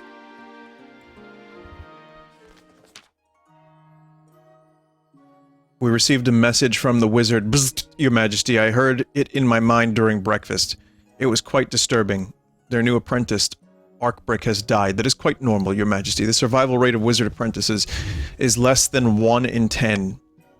Regardless, Brzzt has sent us compensation. How charitable. And what of the damage that they've already wrought in Sirona? Did we receive any compensation for that? Alas. Only this 150 gold. Perhaps the council will have an idea of what to do with it.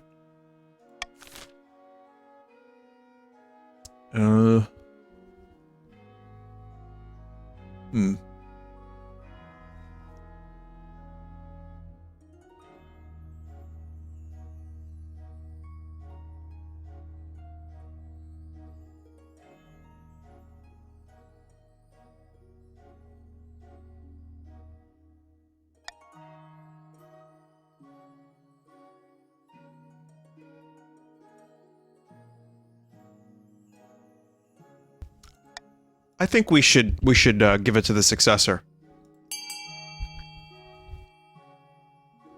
I feel like that's a fair thing to do, you know. Like, here's some money, you deserve it. Sorry for the stuff that happened. That seems like a royal kingly thing to do.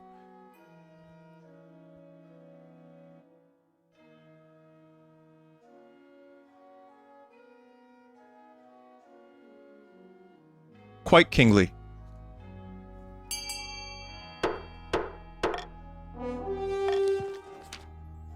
Okay. That's it. This is an insult to my namesake's memory. Who does this wizard think they are? Here's some extra. Sorry for your loss. Fine. I can live with this. You hope this doesn't start a trend of nobles asking for money every time a relative kicks the bucket. You'd be bankrupt within a month.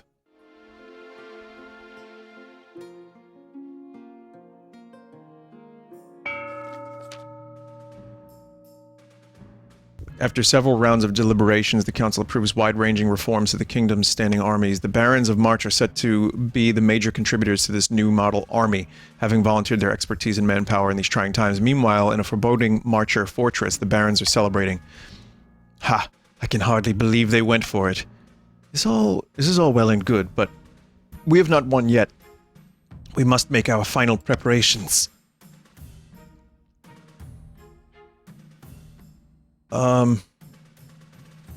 I guess that's your choice, Red.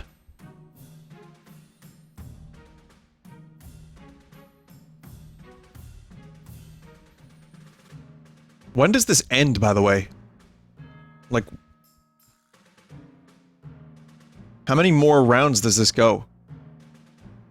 When you win or die. Oh, I see.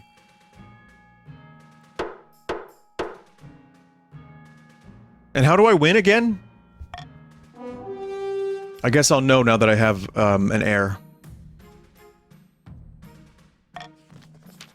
Then it's settled. We have a plan of attack, but one last thing remains. Defense. For For our final march on the capital, we'll need sizable home garrison to repel opportunistic attacks from other regions.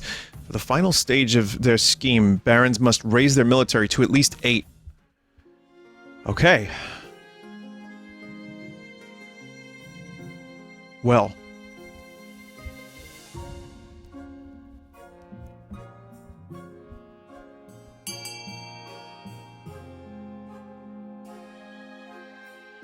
A random roll based on the total trade of all regions if you decide you win.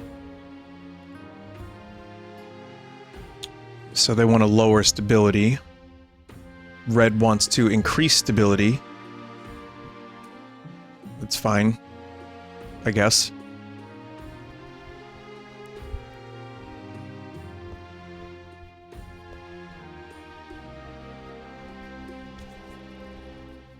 Red wants military now. I know, but they don't have the option for military here.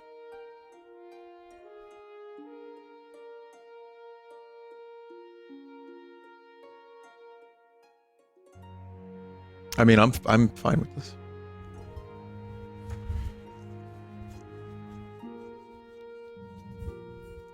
Yellow wants less stability, and you know, I guess it's just going to remain at 6.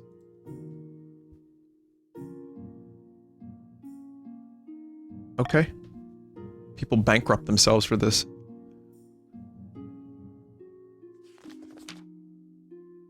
At the start of your reign, you said you wanted to be the architect of a new golden age. You have succeeded on that front, Your Majesty. The kingdom has never been more prosperous. Well done! But to shut down your nobles scheming for good, we need to build on that reputation. Your advisors have some ideas. Have you heard of the Scepter of Sages? It's an ancient lost artifact. Forged by Queen Alma the Wise, it's a legend that any king who recovers it will rule over a golden age. My advice, on the other hand, would be to infiltrate each region with loyal spies, defeat their schemes with schemes of our own, but the Chancellor has other ideas.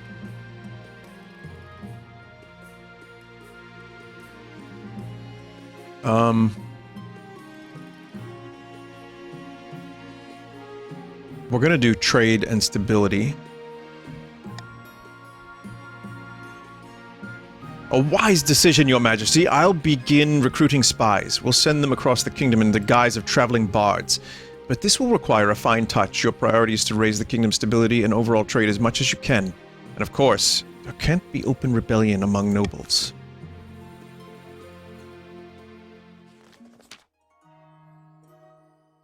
Your Holiness, some accursed grave robbers have dug up my ancestor, St. Umber.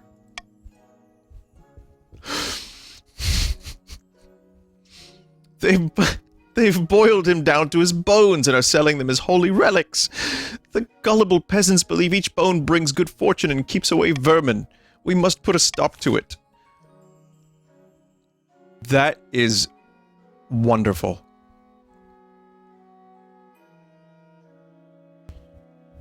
Oh man. Okay, so this is minus authority, more defiance, which doesn't matter anymore right this second. Allow the sale to continue, minus faith.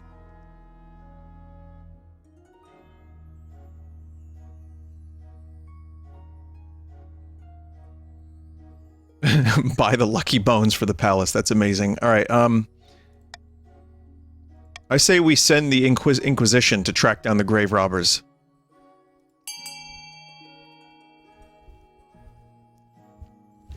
It only seems fair.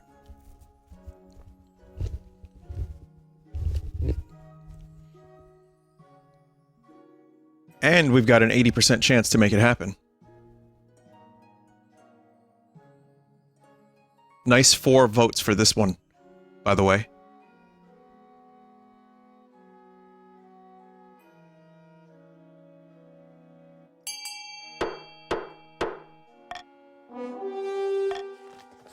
We will find these villains and we will make them pay in blood and fire. The High Inquisitor is ruthless in her pursuit of the grave robbers. If any curio shops have done business with the Saint Bones, she razes them to the ground.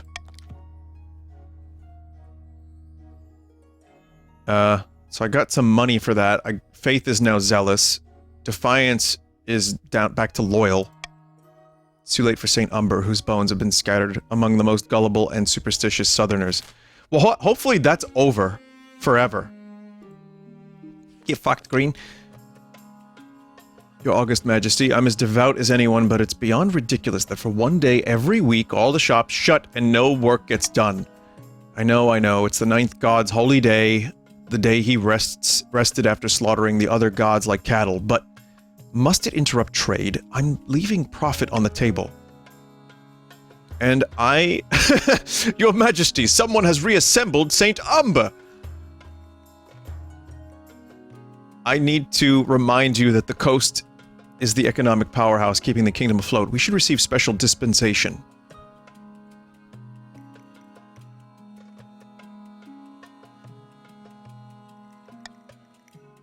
It is most certainly not. The 9th ensures I appear when I am most needed. I assure you, High Inquisitor, I have nothing but the utmost devotion to the 9th, but I need to think about my profits.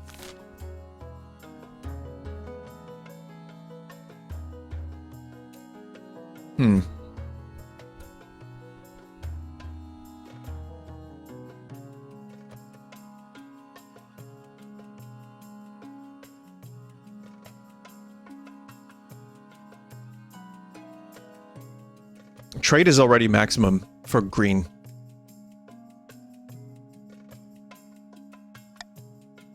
Don't get rid of that one. That one fucking sucks.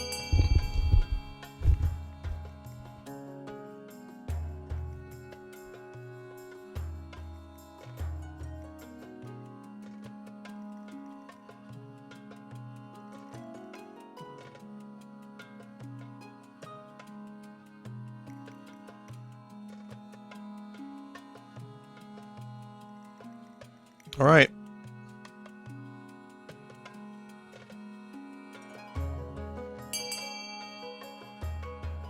Well, this one isn't great.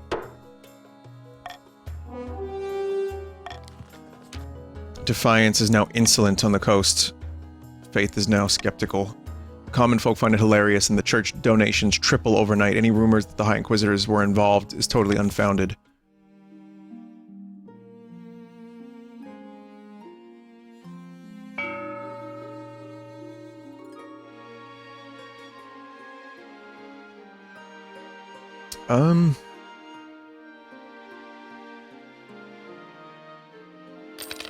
Just common tax is fine.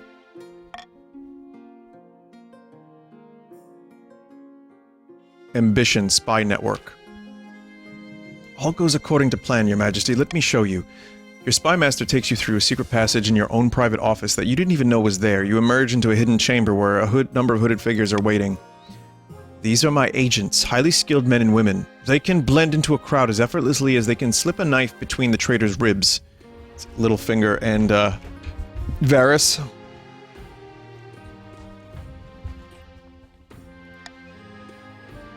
Don't worry about it. The palace is riddled with secret passages and hidden rooms. I'll keep track of them for you. Soon our spies will infiltrate the courts of all of the nobles on your council disguised as traveling bards. One of the spies tosses aside her cloak, revealing a lute and the colorful costume of a troubadour. With the charm of flattery, they'll worm their way into your nobles' hearts and minds. Then we will have a spy network the likes of which the world has never seen. I hope to make even the gaunt of Tavolin look like rank amateurs. Can they give us a song? A few notes are plucked on the lute. The assembled spies launch into a ballad. It's actually not that bad. Your toe is tapping. If you think this is good, you should see them throw a knife. Can cut a rope at 30 yards. A word of caution, however. The plan is for our spies to spread via existing trade networks. As a result, we need to ensure that the kingdom's economy is robust. Furthermore, if our spies are to succeed, we need a stable kingdom to lull your nobles into false sense of security. Fortunately, I see we have this well in hand. Your goal is to raise the kingdom's overall trade and stability as high as you can. Well, that didn't do anything, but sure.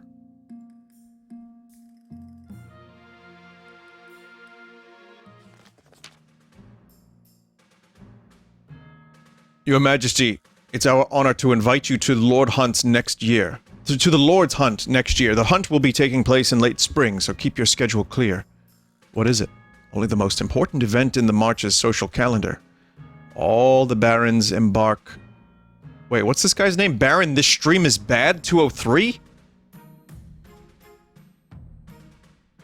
Only the most important event. All the barons embark on a marvelous 2-week hunting trip. To refuse this invitation would be a dishonor, your majesty. Come along, bring your whole retinue. You might bag a big one, huh? No. I see how it is. You don't want to get mud on your crown, is that it?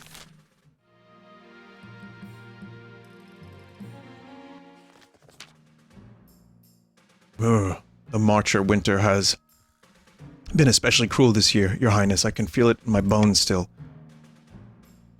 I found the secret is layers. Well, it's not just about me. In the March, the river's frozen and people won't work for fear of frostbite. My butler touched an iron fence post and lost his entire finger.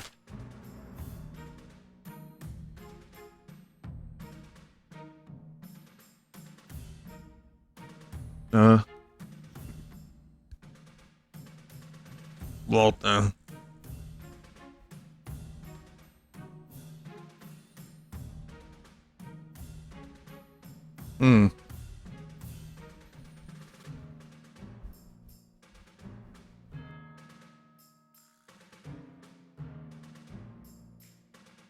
Yeah, I don't like the idea of their military power going up, so we're gonna go ahead and get rid of that option.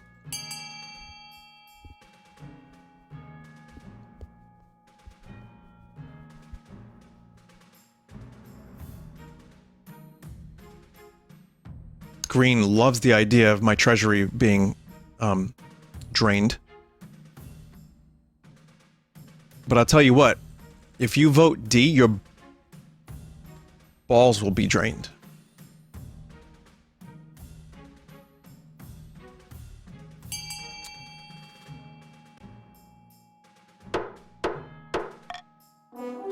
I don't even know. Anyway, let's see. Treasury is now lower, Defiance is now loyal, farming is now abundant. Along with the food, extra seed for the coming spring.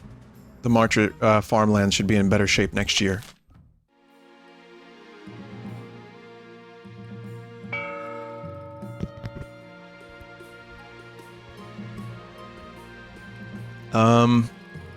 Monarch can mark their preferred voting option. If chosen, they gain +1 authority. I don't think I need this. Yeah, stop the count. I don't think I need this stuff.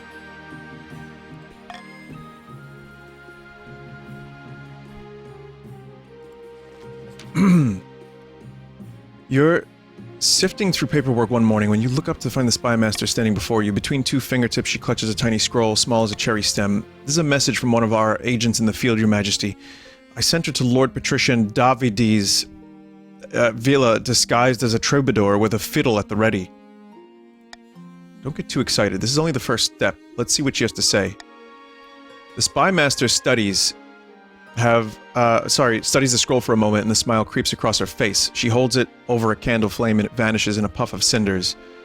She's been welcomed into Lord Patrician Davidi's court with open arms and is already flattering him with fawning songs. Let's hope our other spies are just as successful. Over the next few weeks, you will receive back word from more and more of your agents. Almost all of them have successfully wormed their way into your nobles' courts. Now we hope they can maintain their cover. A few more weeks pass. You wait anxiously for news of your spy's progress. One day your spy master appears at your desk, her face lit by a triumphant smirk. Good news, your majesty. Our spies have uncovered some of your nobles' darkest secrets. Did you know that Lord Patrician Davidi has an irrational fear of lemons? You do now. So we gotta send a lemon-stealing whore over there. We even have a few illicit romances between the nobles and our generally attractive bards. The blackmail writes itself. This has gone better than I expected. You do enjoy the services of an excellent spy master, but we can't get complacent. We must see if our other spies are equally successful. Over the next few weeks, your spies send back more and more positive reports. Soon you've established a spy network throughout the entire kingdom. It's with a sense of smugness that you call your next council session. As the nobles file in, you realize you know all their secrets, their weaknesses, everything. Listen, Your Holiness, I was thinking that taxes have been awfully high lately. Why don't we hold a vote on reducing them? No. I must have misheard you. I just called a vote. Let's go, chop chop. Grandy, can you come up here for a moment? I need a word in private. Grandy Dustencomp walks up to your throne, his face quizzical. Your spy master leans over and whispers something in his ear, and he looks suddenly horrified. By all that is holy, how did you know that? Only my mother knows about that. Sit down, Grandy. If the king doesn't want a vote today, there will be no vote. Grandy Dustencomp returns to his seat, trembling like a leaf. This is an outrage! The vote must go ahead! Hey, care for some lemonade? Leave me alone! I'll do whatever you say! I could get used to this. It's time to throw a lemon party, everybody! When you leave the council hall, the nobles are quiet. They know a new era has begun, an era of cooperation, or else. Your spy master meets you outside, unable to keep a sly smile off her face. We did it. This is where my reign really begins. Indeed, Your Majesty. With the nobles under our thumb, we can accomplish great things. I just need to listen to my advice, or you just need to listen to my advice very carefully. That night you sleep an untroubled sleep for the first time since you first sat on the throne. No matter their grievances, the nobles will never again dare to defy you. You simply need to mention, or offhandedly, that you know what they did last winter, or that you know where they sleep at night. I won.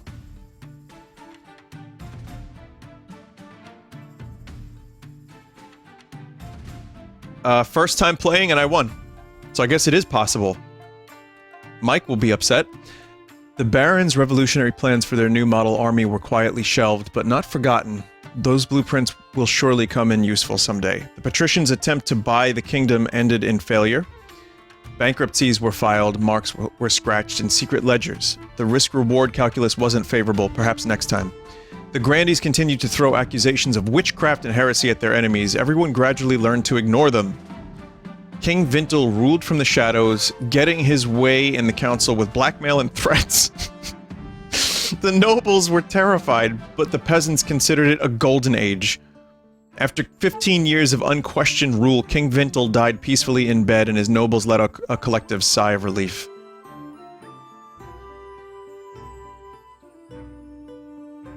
Only 15 years? Sire, we have reconstructed Saint Umba.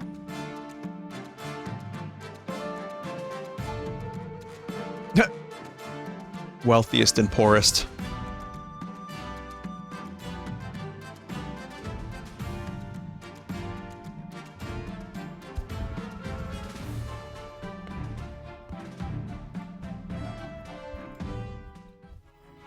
Well, that was fun. You can continue the story of your dynasty. Oh god, more Saint Umber and lemons. Somehow Saint Umber returned.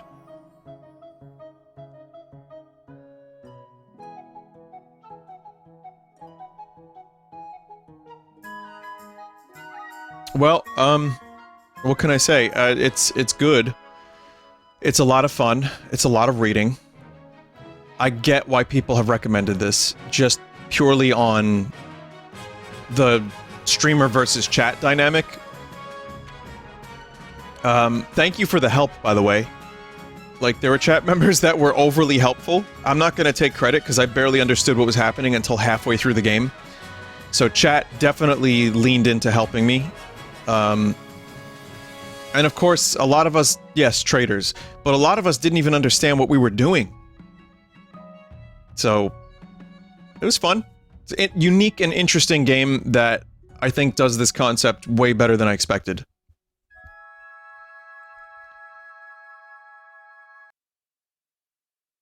King Vintel will return. Like Palpatine.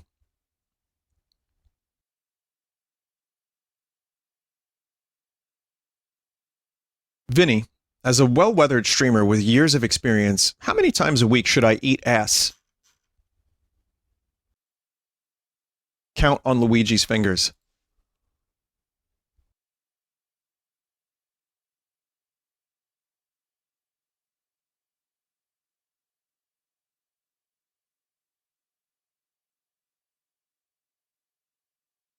All right, chat. While I have a little time. Like I said, I'm probably going to the screening of the Room tonight. I'm I'm probably gonna do that. So I'm gonna end this probably around 5. So I've got like 45 minutes. And what I want to do is play a little Backpack Hero. And then if I can't finish the run, I'll do it like pre-recorded to finish it like tomorrow or something. Next week we'll finish Sorry We're Open and Kirby. Because those is good as well.